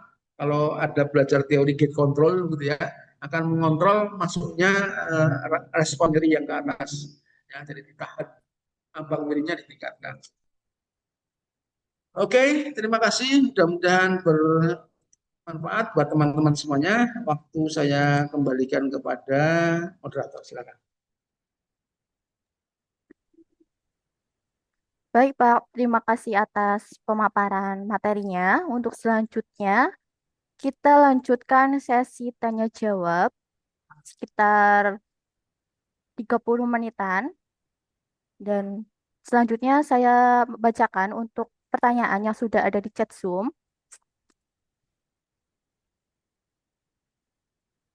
Pertanyaan yang pertama dari Kak Asfika. Izin bertanya, untuk penyembuhan osteoartritis untuk usia lanjut 40 tahun ke atas, efektifnya minum suplemen tulang atau sendi atau susu high kalsium. Ya, jadi tadi sudah saya sampaikan bahwa intinya itu osteoartritis itu adalah rawan sendi yang rusak karena degeneratif. Jadi kalau mau minum suplemen atau apalah non non drugs ya atau herbal gitu ya, diarahkan pada suplemen yang bisa menghasilkan atau merangsang pembentukan rawan sendi, ya rawan sendinya. Jadi bukan high kalsiumnya. Ini tidak ada kaitannya dengan kalsium, tapi justru pembentukan rawan sendi. Makanya kan banyak itu produk-produk suplemen yang kayak glukosamin ya, chondroitin ya, bahkan ada kapsulnya itu ya, glukosamin, chondroitin. Itu yang sebenarnya kita butuhkan untuk pasien-pasien osteoartritis, bukan asupan kalsium. Nah, oke. Silakan. Baik, Pak. Terima kasih atas jawabannya untuk pertanyaan dari Kak Asfika. Selanjutnya pertanyaan yang kedua dari Kak Susi Supriyanti. Izin bertanya, lab penunjang selain LED, adakah yang perlu dilakukan untuk membedakan rheumatoid arthritis dengan osteoartritis? Ya. Sebenarnya ada tapi itu cukup advance yang dilakukan di rumah sakit. Tapi yang paling gampang itu tadi LED dan anemia HB ya. Anemia itu kan tag yang paling mudah ya dan mungkin di lab itu paling murah itu. Kalau anemia itu tadi ya lengkap itu harus anemia itu disebut anemia apabila HB-nya rendah, kemudian hematokrit, jadi harus cek HB, cek hematokrit sama cek eritrosit. Itu biasa satu paket satu alat itu ya, satu kali pemeriksaan itu akan keluar tuh HB, hematokrit sama eritrosit. Udah sel darah merah per lapangan pandang. Kemudian setelah itu kemudian satu paket juga ada itu MCP ya. MCP itu melihat besarnya sel. Itu besarnya sel biasanya normal atau disebut normosity. Ya, kemudian normokromik, jadi warna sel darah merahnya itu pekat apa tidak, itu menunjukkan HB, jumlah HB-nya. Kalau pucat ya itu berarti MCP-nya rendah. Nah, ini karena tapi normal semuanya, jadi HB-nya besar, selnya normal, warna selnya juga normal. Dan dia tidak merespon diberikan FP. Jadi gampang sekali ngeceknya, nggak usah kemana-mana gitu. Pokoknya ini kan untuk screening saya memfokuskan untuk dipakai oleh teman-teman screening yang untuk men-screening teman-teman di lapangan, di primer, layanan primer untuk bisa men-screening. Kita bisa membedakan antara OA dan RA dengan cara yang mudah. Ya, jadi labnya juga nggak barangkali masih juga lab nggak bisa, kita sudah langsung bisa cek men-screening ini RA, ini OA. Gitu saya kira. Baik, Pak. Terima kasih atas jawabannya. Saya masih melanjutkan pertanyaan di chat Zoom. Pertanyaan selanjutnya dari apoteker Adnan. Ini Pak Izin, Adnan nih. Mas izin Adnan ini rajin bertanya, ini. mana yang lebih efektif dan safety, sediaan oral atau topikal pada kasus osteoartritis, dan adakah kasus kompleks kasus osteoartritis karena pasien memiliki faktor komorbid dan atau komplikasi untuk sebagai bahan pertimbangan. Bahan pertimbangan terapi, mohon pencerahannya. Ya, jadi intinya tadi pada pada apa namanya slide tentang algoritma tadi, ya. Jadi slide tentang algoritma sudah saya sampaikan. Apabila yang pertama mainnya itu paracetamol dulu deh, yang bukan NSAID, analgetik tapi bukan NSAID, yang relatif aman, ya. Terus paracetamol plus topicalnya pakai kapsaisin topikal, itu recommended itu ya, sudah rekomendasi sudah baik. Kapsaisin topikal atau bila perlu kasih anti nyeri topikal juga bisa, ya. Golongan diclofenac gel, ya, atau piroxicam gel, ya. Itu banyak sekali, itu mereknya juga bervariasi, banyak sekali banyak sekali perusahaan farmasi yang membuat piroxicam gel atau analgetik gel istilahnya, dipakai topikal. Atau ada lagi tuh kapsaisin yang bentuknya roller gitu ya, kayak deodoran tapi itu khusus untuk roller gitu ya, hangat sekali, ada kapsaisinnya, ya. Ada glukosamin chondroitinnya dan sebagainya. Jadi awalnya pakai itu dulu, ya. Kalau tidak mampu mengatasi baru meningkat. Jadi ini titrasi dari yang paling aman, terus kalau nggak bisa berhasil baru yang ditambah lagi, yang lebih kuat lagi, lebih kuat lagi. Jadi tekniknya begitu, ya. Jadi pemilihannya, apalagi kalau ada komorbid, ya, ada komorbid, misalnya sudah lansia, ada komorbidnya, misalnya ada sakit mah, atau ada asma dan sebagainya, itu kita harus hati-hati memilihnya. Tadi juga sudah saya bekali dengan bagaimana cara memilih NSAID. Ya. Dan kalau ada kaitannya dengan bleeding pada lansia misalnya, tadi didampingi dengan PPI, omeprazol, lansoprazol dan kawan-kawan, atau didampingi dengan misoprostol, justru yang langsung, yang NSAID plus misoprostol. Nah itu lebih safety tadi, ya, lebih safety. Demikian saya kira. Baik, Pak. Terima kasih atas jawabannya dari pertanyaan Apoteker Adnan. Semoga bisa bermanfaat. Izin melanjutkan kembali untuk membacakan pertanyaan di chat Zoom. Pertanyaan dari Kak Siti Umi Anissa. Untuk osteoartritis, awalnya sudah diberikan meloxicam 15 mg 1 kali sehari 1 tablet, kemudian tidak kuat, diganti dengan etorikosib 90 mg 1 kali sehari 1 tablet, kombinasi dengan eperison 2 kali sehari 1 tablet. Setelah 3-4 bulan, pasien merasa masih terasa sakit. Setelah minum kombinasi obat tersebut, sebaiknya bagaimana ya, Pak? Ya, di awal terapi, tadi saya sudah sampaikan slide yang depan-depan itu, ya, setelah kita bisa membedakan OA sama RA, sudah saya sampaikan bahwa kombinasi antara terapi farmakologis dan non farmakologis itu juga penting, harus diperhatikan. Non farmakologis antara lain apa? Kompres panas dingin, bergantian, dingin panas, itu dapat mengurangi rasa nyerinya, ya. Nah, ini mungkin perlu non farmakologisnya juga dikombinasikan.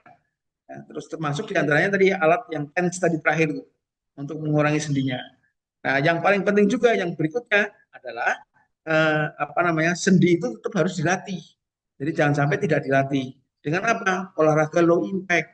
Ya, low impact nanti Anda bisa download di YouTube, ya, tentang bagaimana olahraga low impact. Karena ini saya terus terang tidak terlalu banyak memahami tentang fisioterapi, ya. Ada sih saya punya gambar-gambar, tapi kan itu saya rasa untuk kepentingan saya pribadi, dan mungkin teman-teman bisa download atau konsul dengan para teman-teman fisioterapis, ya.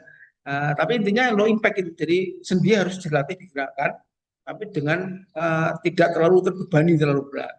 Ya, olahraga misalnya dengkul, ya, lutut, ya, nanti dengan duduk di kursi, kemudian kayak ongkang-ongkang gitu, ya, ditendang-tendang kakinya, kan low impact itu, ya, untuk melatih lutut, gitu, ya. Jadi bukan naik turun kursi, bukan, tapi duduk di kursi, tapi kakinya kayak diuncang-uncang gitu, jadi kayak ditendang-tendang. Nah, itu kan low impact. Nah, sederhana saja itu, latihan-latihan sederhana yang mencoba menggerakkan sendi. Jadi sendi yang sakit itu jangan dibiarkan, aduh sakit, gimana, jangan. Nah, tekniknya menghilangkan rasa nyerinya ketika berlatih tadi dengan kompres panas terus bergantian dingin, panas lagi, dingin lagi, panas lagi, dingin lagi. Itu nyerinya akan jauh berkurang. Ya, saya sering mempraktikkan pada pasien-pasien saya itu seperti itu. Ya, dengan kompres panas dingin terus bergantian itu berkurang nyerinya. Sehingga kita bisa melatih pasien itu bisa kita anukan untuk melatih persendian yang tadi kena OA tadi. Gitu ya. Nah, ini kelihatannya lupa ini apa namanya mainnya di obat saja, farmakologi saja. Non farmakologinya juga harus diperhatikan. Ini etorikoksin sudah kuat sekali ini, bahkan diberi eperison ya. Eperison itu muscle relaxants ya. Apa namanya pelemah otot ya, jadi biar nggak tegang ototnya. Nah, tapi memang kalau pelemah otot, nanti ototnya lemah jadi nggak bisa latihan ya. Jadi kalau saya sih tidak menganjurkan pakai pelumpuh otot ya, atau ya malah justru ototnya harus dilatih supaya sendi yang rusak tadi tetap bisa kita gerakan dengan optimal. Ya, caranya mengurangi nyerinya ya tadi dengan apa namanya, ya rawan sendinya bisa diganti dengan suplemen-suplemen yang tadi, yang apa, yang meningkatkan produksi kartilago, tulang rawan, supaya bantalannya tuh yang tadinya keroak-keroak tadi ya, yang lubang-lubang tadi bisa tertutup lubangnya. Karena pada lansia itu biasanya produksi itunya berkurang, produksi rawan sendinya tadi, ya, tulang rawannya, ya, sehingga tulang bertemu tulang, nggak ketemu bantalan sendi. Ya, begitu mungkin Mbak Fitri. Baik, silakan. Baik, terima kasih atas jawaban dari pertanyaan Kak Siti Umi Anissa. Selanjutnya pertanyaan di chat Zoom dari Kak Hairia Sigli dari Rumah Sakit Aceh.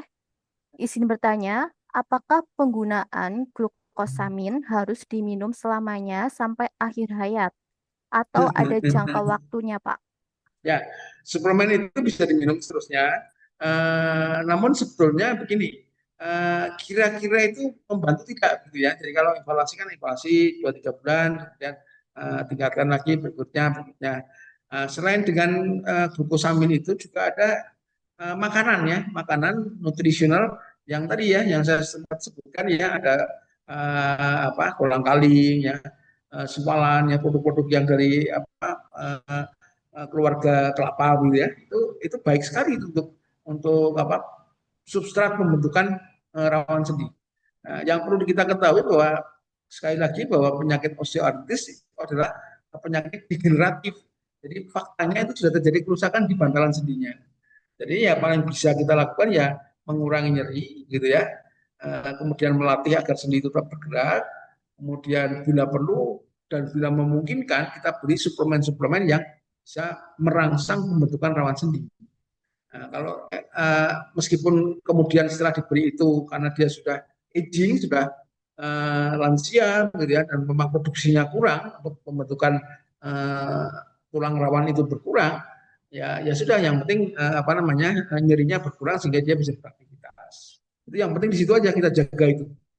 Teknik dari luarnya tadi diberi analgetik yang atau kapsaisin atau analgetik yang topikal, tambah dengan itu. Nah, itu lebih lagi ya. Ya memang hanya itu aja yang bisa kita lakukan karena memang rawan sendinya itu sudah rusak. Ya, bila perlu kita perbaiki ya kita perbaiki dengan pemberian suplemen-suplemen tadi yang saya ceritakan. Gitu kira-kira. Bisa Baik. dibayangkan ya. Ya, baik, terima kasih atas jawaban dari pertanyaan Kak Hairia. Untuk selanjutnya pertanyaan dari Kak Nia dari Apotik Sukiwaras Mojokerto. Izin bertanya, Pak, untuk di apotik banyak sekali pasien dengan keluhan nyeri lutut datang membeli obat 3 kombinasi, yaitu Dexa, piroxicam, dan diclofenac. Apakah kombinasi 2 NSAID ini tidak bermasalah? Karena karakter masyarakat, kalau kita edukasi terkait kombinasi obat, banyak yang masih ngeyel. Mungkin ada saran untuk kami yang ada di apotik, cara kita mengedukasi pasien supaya lebih tepat itu seperti apa? Baik, Ibu Nia ya, Ibu Wautinu Husnia. Pengalaman saya mendidik, saya kan punya punya lembaga diklat yang melatih teman-teman yang praktek di apotek gitu ya. Jadi memang caranya itu adalah harus apoteker bergerak maju ke depan untuk melakukan intervensi. Ya, jadi tidak hanya edukasi tapi intervensi. Ya, intervensi yang bisa kita lakukan ya kita harus menunjukkan bahwa ini loh yang saya berikan itu memang bisa menyembuhkan, bukan yang Anda minta beli itu tadi. Saya tidak setuju dengan menggunakan steroid dan dua NSAID bersamaan kombinasi. NSAID yang bersamaan, yang sama-sama cara kerjanya NSAID tersebut, sama-sama non steroid, sama-sama detox gitu ya, dikombinasikan itu bukannya sinergistik yang dihasilkan, tapi efek sampingnya justru lebih besar. Ya, jadi saya tidak sepakat itu piroxicam dikombinasi dengan apa itu diclofenac. Ya, karena piroxicam dan diclofenac sama-sama kuatnya gitu ya. Jadi apalagi kalau pribadi ya kalau minum piroxicam langsung bleeding itu. Hari ini minum 1 kali sehari, padahal yang kecil dosis paling kecil besoknya BAB-nya darah. Nah, darah hitam gitu ya. Nah, jadi darah dari lambung, apa namanya peredaran lambung. Ya, jadi saya tidak tahu nih kombinasi gini malah apa enggak apa efek sampingnya peredaran lambung gitu ya. Nah, kita harus bisa mengatasi nyerinya. Intinya kan nyerinya itu.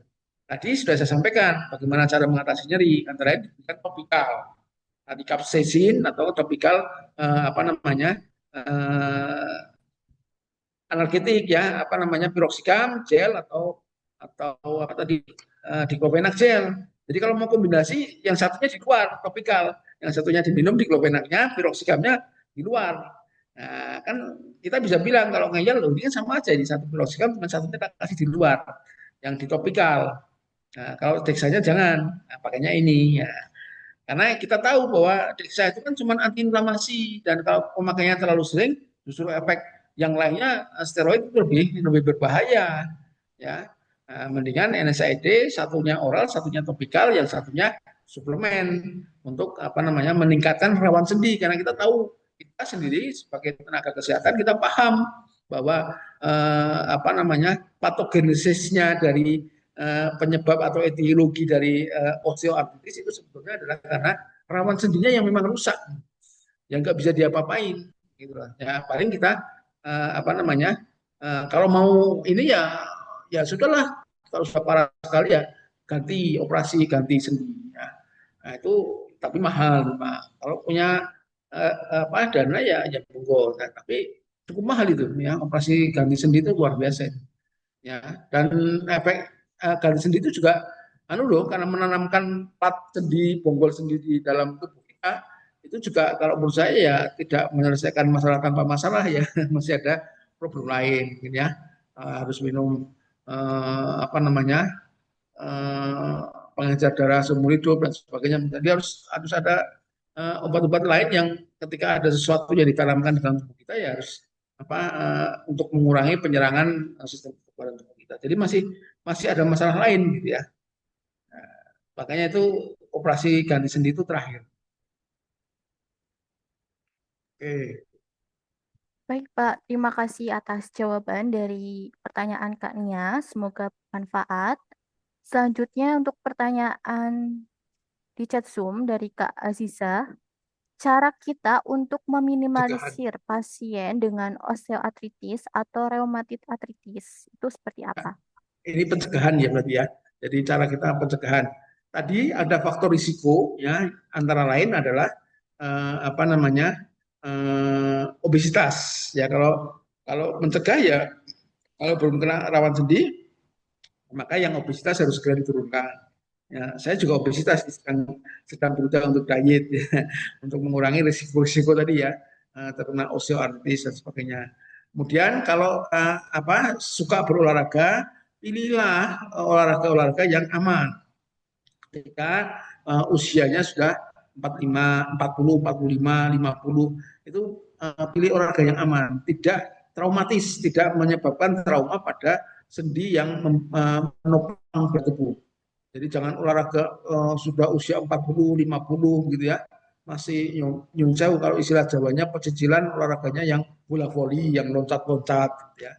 Kalau olahraga apa yang pakai loncat-loncat atau olahraga yang apalagi kalau obesitas kemudian olahraganya yang loncat-loncat, lari-lari dan sebagainya. Nah, itu dikurangi. Pilihlah olahraga yang low impact. Ya, low impact untuk mencegah terjadinya tadi osteoartritis tadi ya. Kemudian apa namanya eh, pekerjaan misalnya ya kurangilah pekerjaan-pekerjaan yang berat yang menyebabkan beban dari sendi-sendi penopang tubuh itu menjadi berat sehingga akan merusak apa rawan sendinya. Itu yang bisa kita sampaikan. Terus kemudian apa namanya konsumsi nutrisi yang baik untuk kesehatan rawan sendi. Ya tadi ya ada yang apa untuk siwalan, buah-buah apa kolang-kaling. Yang kolang-kaling kan bisa dimasak macam-macam itu. Kalau bosen gitu ya, ya dimasak macam-macam lah. Bikin apa, kue kayak bikin apa. Ya. Nah, itu siwalan itu juga lebih enak. Apa kalau siwalan itu banyak sekali di Pantura itu. Saya dari Pantura itu buah siwalan itu banyak sekali itu. Dan rasanya lebih enak daripada kolang-kaling. Kalau kolang-kaling agak bosan gitu ya. Tapi siwalan itu lebih empuk, lebih gede gitu ya. Itu juga mengandung glukosamin dan chondroitin yang banyak. Nah, itu cara kita mencegah ya. Ini kalau yang dikatakan pencegahan. Kalau rheumatoid arthritis sulit ya karena itu penyakit yang terkait dengan sistem kekebalan ya kekebalan tubuh kita ya. Jadi ya kalau kita bisa screening cepat rheumatoid arthritis segera kita rujukan ya sehingga mendapat pertolongan yang lebih cepat ya sehingga tidak menjadi lebih parah. Kalau rheumatoid arthritis karena penyakitnya terkait dengan kekebalan tubuh ya. Gitu mungkin yang bisa saya sampaikan untuk Ibu Azizah ya. Eskep ya. Ya, silakan. Baik, untuk pertanyaan di chat Zoom sementara sudah terjawab Sudah semuanya. ya. Selanjutnya saya persilahkan kepada Bapak Ibu peserta yang ingin bertanya secara langsung. Silahkan. Monggo silakan. Mas Adnan nih, luar biasa. Rajin sekali Mas Adnan ini. Tambah pinter ya Mas Adnan ya. Luar biasa. Salut.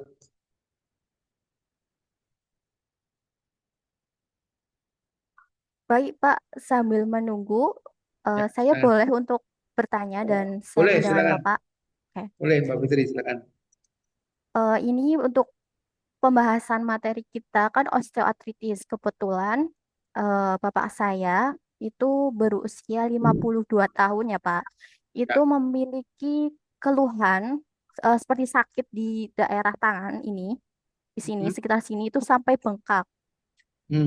Dan itu dipaksakan untuk beraktivitas seperti berkendara, sepeda motor, seperti itu, terus aktivitas lainnya.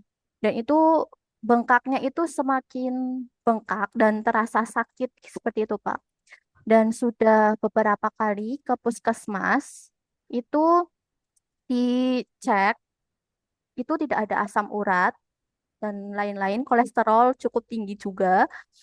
Eh, Kata dokternya itu mengatakan permasalahan di sendinya seperti itu, Pak. Dan itu sudah diberi obat kayak tadi Dexa, piroxicam, meloxicam, dan lain-lain seperti itu, Pak. Terus itu Ada berapa macam obatnya? piroxicam, eh, meloxicam, Dexa, Declofenac ya, Pak. Hmm. Nah, itu. Itu Eh, semuanya diberikan bersama-sama. tidak bersamaan, Pak. Itu Gonta selang ganti ya. ya gonta-ganti. Setiap kali berobat itu obatnya ganti. Nah, jadi untuk konsumsinya itu boleh beda-beda atau harus mengkonsumsi obat ini saja atau bagaimana? Pertanyaan saya itu. Terus untuk bisa dikombinasikan dengan selain obat atau tidak seperti kayak suplemen, suplemen tulang dan sendi atau susu seperti itu susu untuk tulang dan olahraganya itu seperti yang Bapak katakan tadi itu beresiko apa tidak ya Pak untuk kombinasi antara non farmakologi dan farmakologinya. Baik. Pertama kita harus cek lagi ya. Tadi saya sudah menyampaikan bagaimana cara membedakan dia pasien kita ini terkena OA atau RA. Nah, ini bapaknya jenengan itu OA atau RA ini. Saya kira mungkin bisa dicek dengan tadi ya, melihat ini anemia apa tidak. Ada anemia apa tidak. Nah, anemia apa tidak, Mbak? Pernah dicek belum ya? Ini Untuk kelopak mata mata. belum hanya di bagian tangan ininya saja Pak ini. Ya, jadi kalau ada ini kelopak mata berarti dia rheumatoid arthritis. Kalau rheumatoid arthritis memang penanganannya harus di spesialistik. Biasanya dokter rheumatologi. Di tempat kami sudah ada itu Margono itu rheumatolog itu dokter perdana. Itu dia sekolahnya SP2-nya subspesialisnya konsultan rheumatologi. Ya, jadi ini memang kalau dia rheumatoid arthritis ya kan ada keterlibatan sistem kekebalan.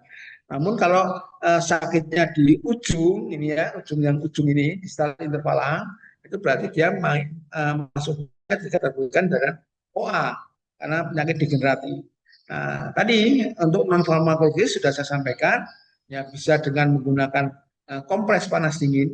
Nah, pernah dicoba nggak panas dingin gantian? Pernah dicoba? Belum ya? Belum, Pak. Belum ya? Ya, Belum. coba panas, dingin, gantian, gitu ya. Kemudian itu sampai ke sendi lutut nggak? Lutut, kemudian ke apa? Boyok, begitu? Sampai nggak nyerinya? Yang paling terasa sakit itu di tangan, Pak, di sini. Kalau di apa lutut gitu, terasa sakit nggak? Untuk gejala yang timbul itu di boyok itu ya, Pak, yang pinggul Boyok nah ya. itu. Ya. Oke. Nah, suplemen yang bisa diberikan tadi yang sudah saya sampaikan, bukan susu tinggi kalsium, tapi yang mengandung glukosamin dan chondroitin. Ya, atau kapsulnya kan juga ada, kapsul chondroitin, glukosamin. Terus menggunakan topikal, pakai capsaicin tuh, krim-krim capsaicin banyak tuh. Roller join itu ya, kalau nggak salah mereknya roller join itu apa tuh? Itu ada apa kayak deodoran gitu ya, ada apa bolanya di ujung, diolesi itu. Ya, jadi kalau malam kompres panas dingin gantian, terus kalau mau beraktivitas diolesi tadi capsaicin tadi itu cukup baik itu.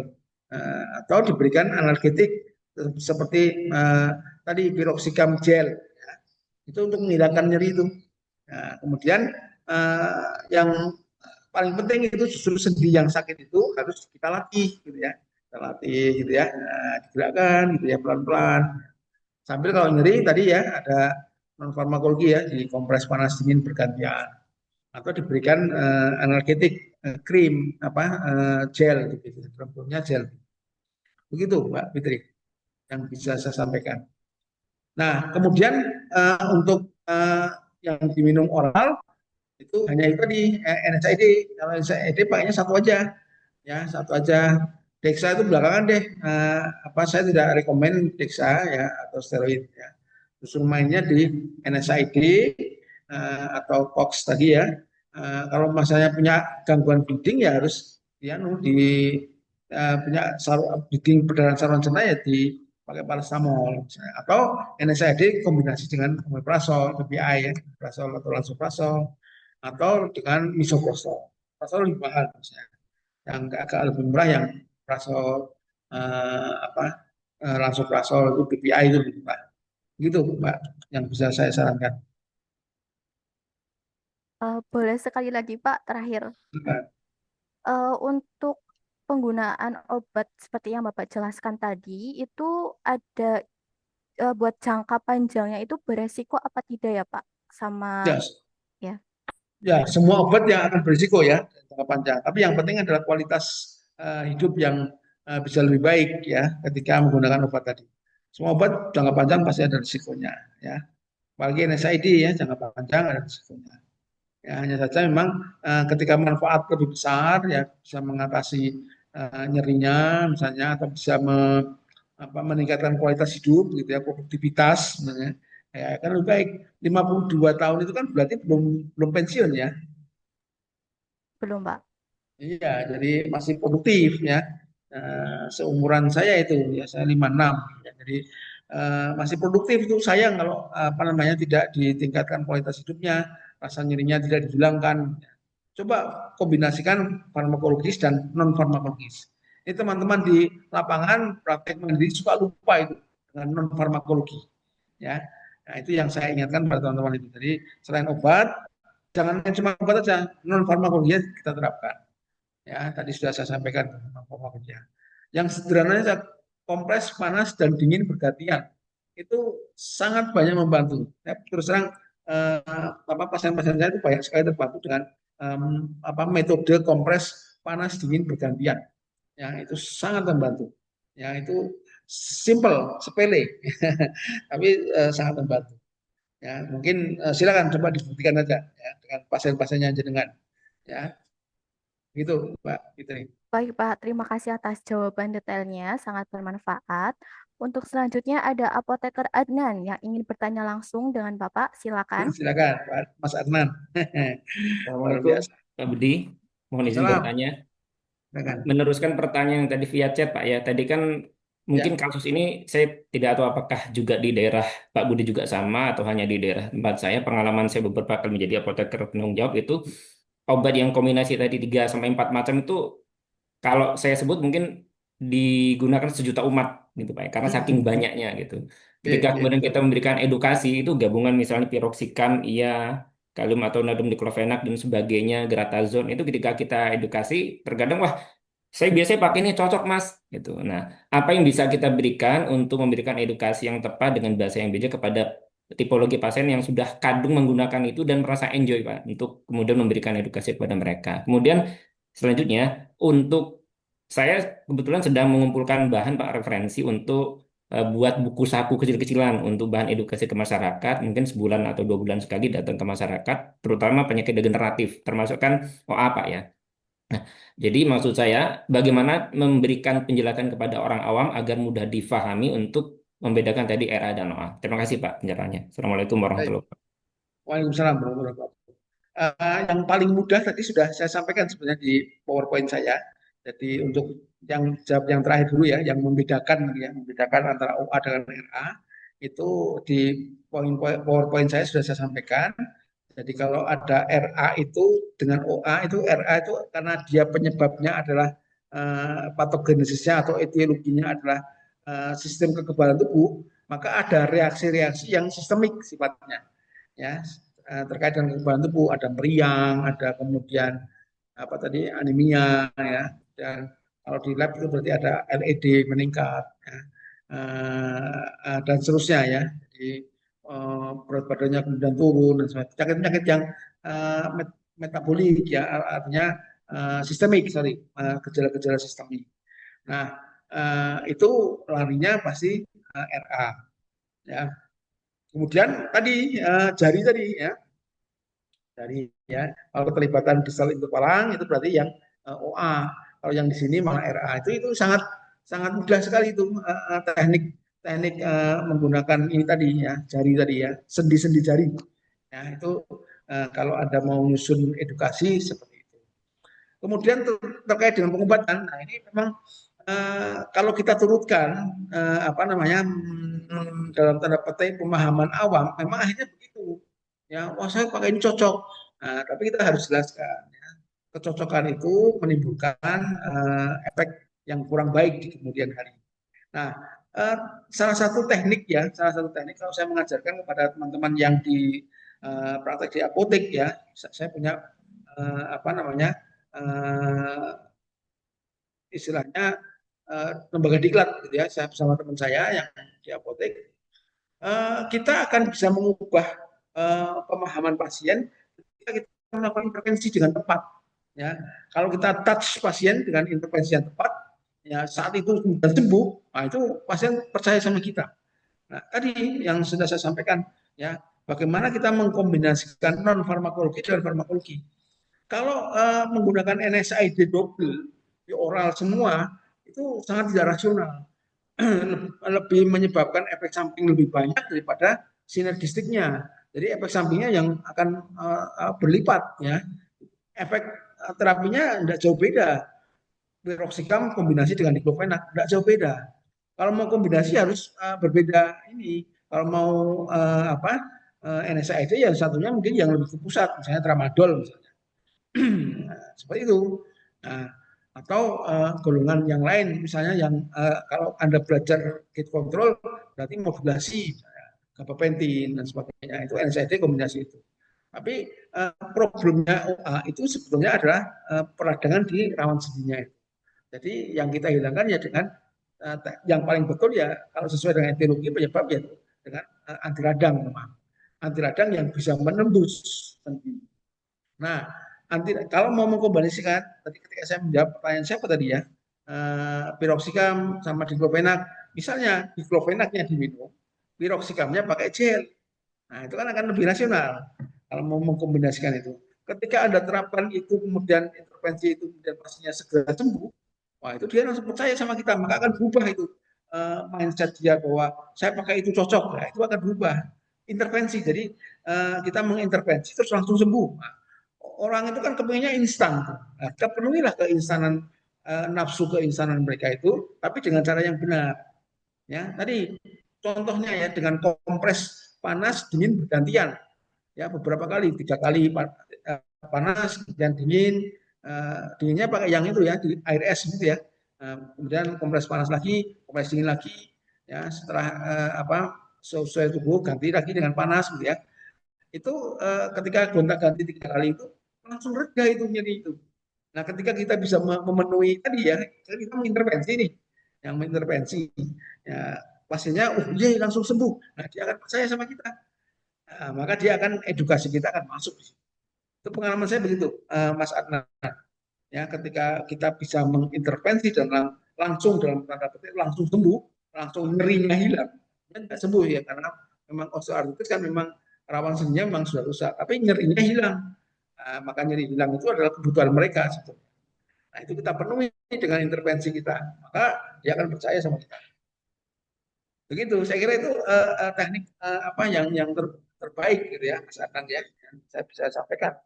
Ya, dan pengalaman ini sudah saya sampaikan kepada teman-teman yang merupakan alumni lembaga diklat kita itu ternyata sangat direplikasi itu berhasil itu, ya berhasil ketika diterapkan teknik tadi intervensi dan langsung sembuh tadi. Ya. Gitu Mas Adnan mungkin bisa barangkali bisa menjawab ya dan teman-teman kita yang praktek di apotek ya dan di praktek mandiri yang lain.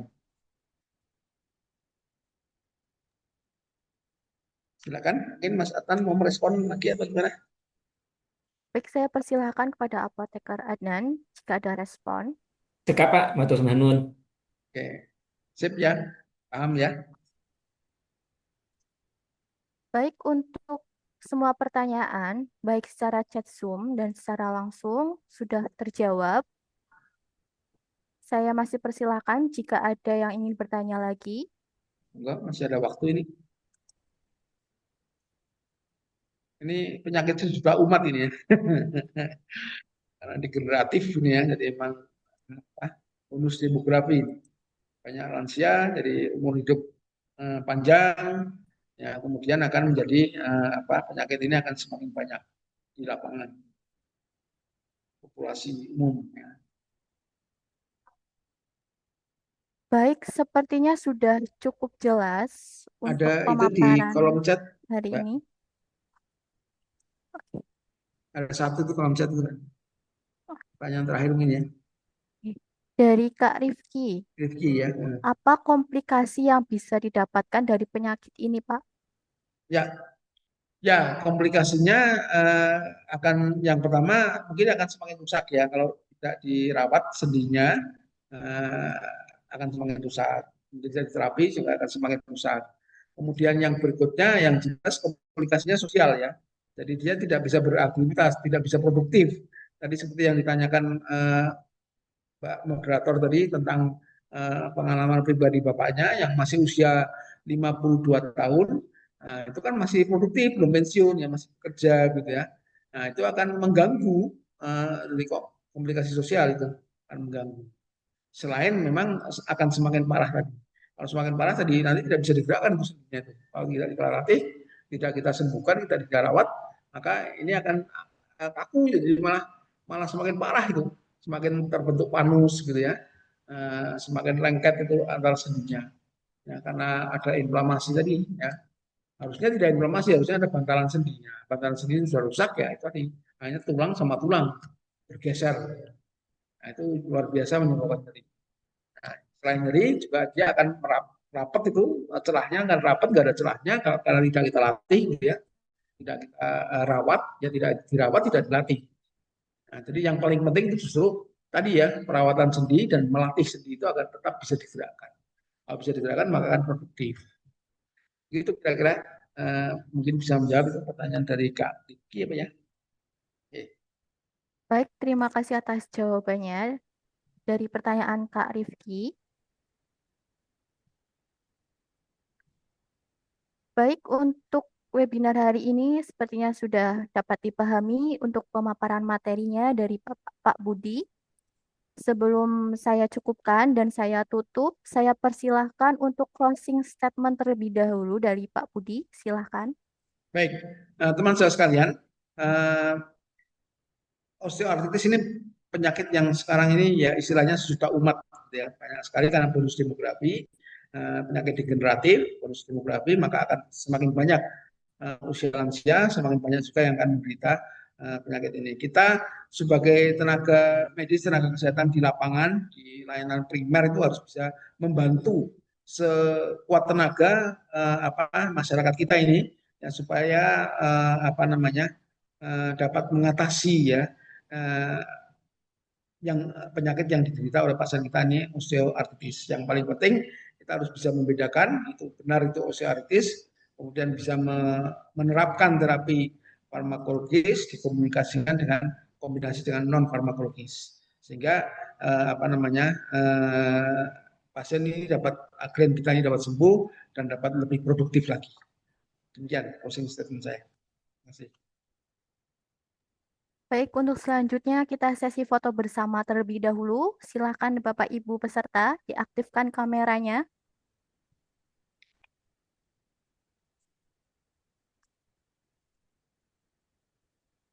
Saya hitung dari hitungan ketiga. 3, 2, 1. Untuk selanjutnya kita kasih jempol semangatnya hari ini. 1, 2, 3. Baik, saya cukupkan. Saya ucapkan terima kasih banyak pada Pak Budi atas pemaparan materinya. Alhamdulillah lengkap sudah materi kita tentang memahami osteoartritis, pendekatan multidisiplin dalam penanganan osteoartritis, terapi terkini dan inovatif. Semoga Pak Budi dan keluarga senantiasa sehat dan sukses selalu. Amin. Baik Bapak Ibu sekalian, Alhamdulillah hari ini kita sudah berdiskusi mulai dari bagaimana memahami osteoartritis, pendekatan multidisiplin dalam penanganan osteoartritis, terapi terkini dan inovatif, tentunya bersama dengan narasumber hebat kita pada siang hingga sore hari ini. Semoga ilmu yang kita dapatkan dapat bermanfaat untuk kita semua. Amin. Saya ucapkan terima kasih kepada Bapak Ibu peserta sekalian. Mohon maaf apabila masih banyak kesalahan dan kekurangan kata. Terima kasih. Bisa bilil haq fastabikul khairat. Wassalamualaikum warahmatullahi wabarakatuh. Selanjutnya saya serahkan kepada Mbak Salsa selaku MC pada hari ini.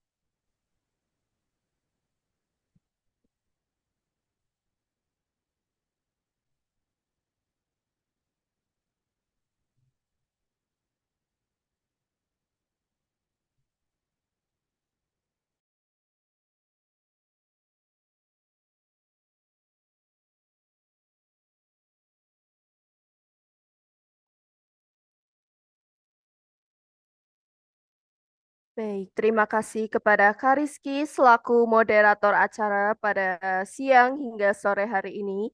Terima kasih kami sampaikan kepada narasumber kita, Apoteker Dr. Andes Budi Raharjo, spesialis farmasi rumah sakit, yang telah membawakan materi yang sangat luar biasa pada siang hingga sore hari ini. Dan bagi para bapak atau ibu peserta yang ingin mengunduh materi pada hari ini, silakan bisa mengakses link tree yang sudah dibagikan oleh panitia.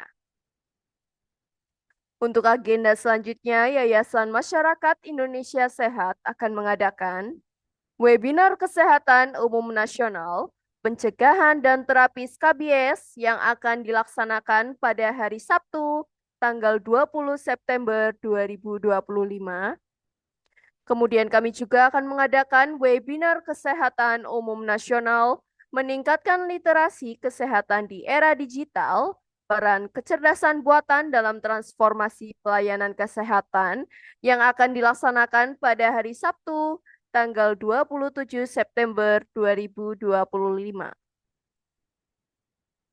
Bagi Bapak Ibu yang ingin bekerja sama dalam pengadaan pelatihan, bisa menghubungi narahubung Yayasan Masyarakat Indonesia Sehat pada website kami di indonesiasehat.id.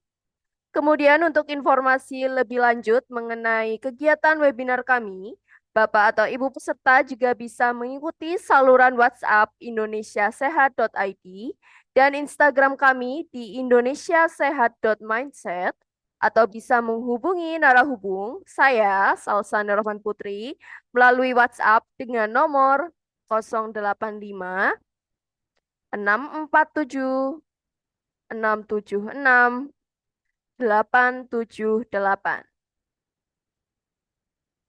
Baik, sebelum saya tutup, izin mengingatkan kembali untuk Bapak atau Ibu peserta yang belum memulai kelas atau pembelajaran, dipersilakan untuk segera memulai pembelajaran pada pelataran sehat terlebih dahulu.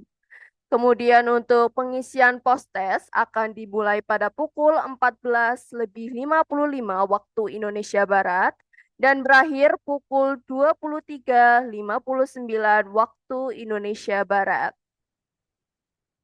Baik, Bapak Ibu sekalian, tidak terasa kita sudah sampai di penghujung acara webinar nasional kesehatan pada hari ini. Terima kasih atas perhatian dan partisipasi Bapak Ibu sekalian. Mohon maaf apabila masih banyak kesalahan dan kekurangan. Semoga ilmu yang didapat pada hari ini bermanfaat dan berkah untuk kita semua.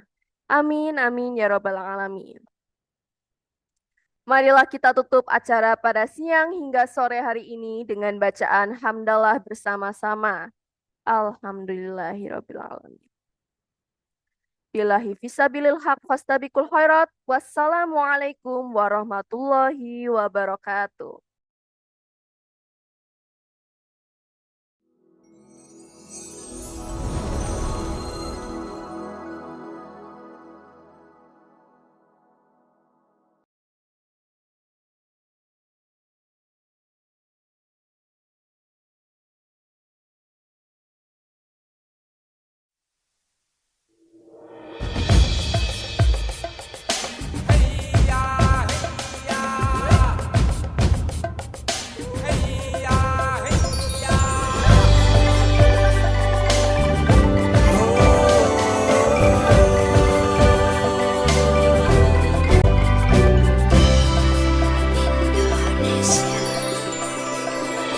Mari tunjukkan bukti cinta pada Ibu Pertiwi, berharap ridho ilahi,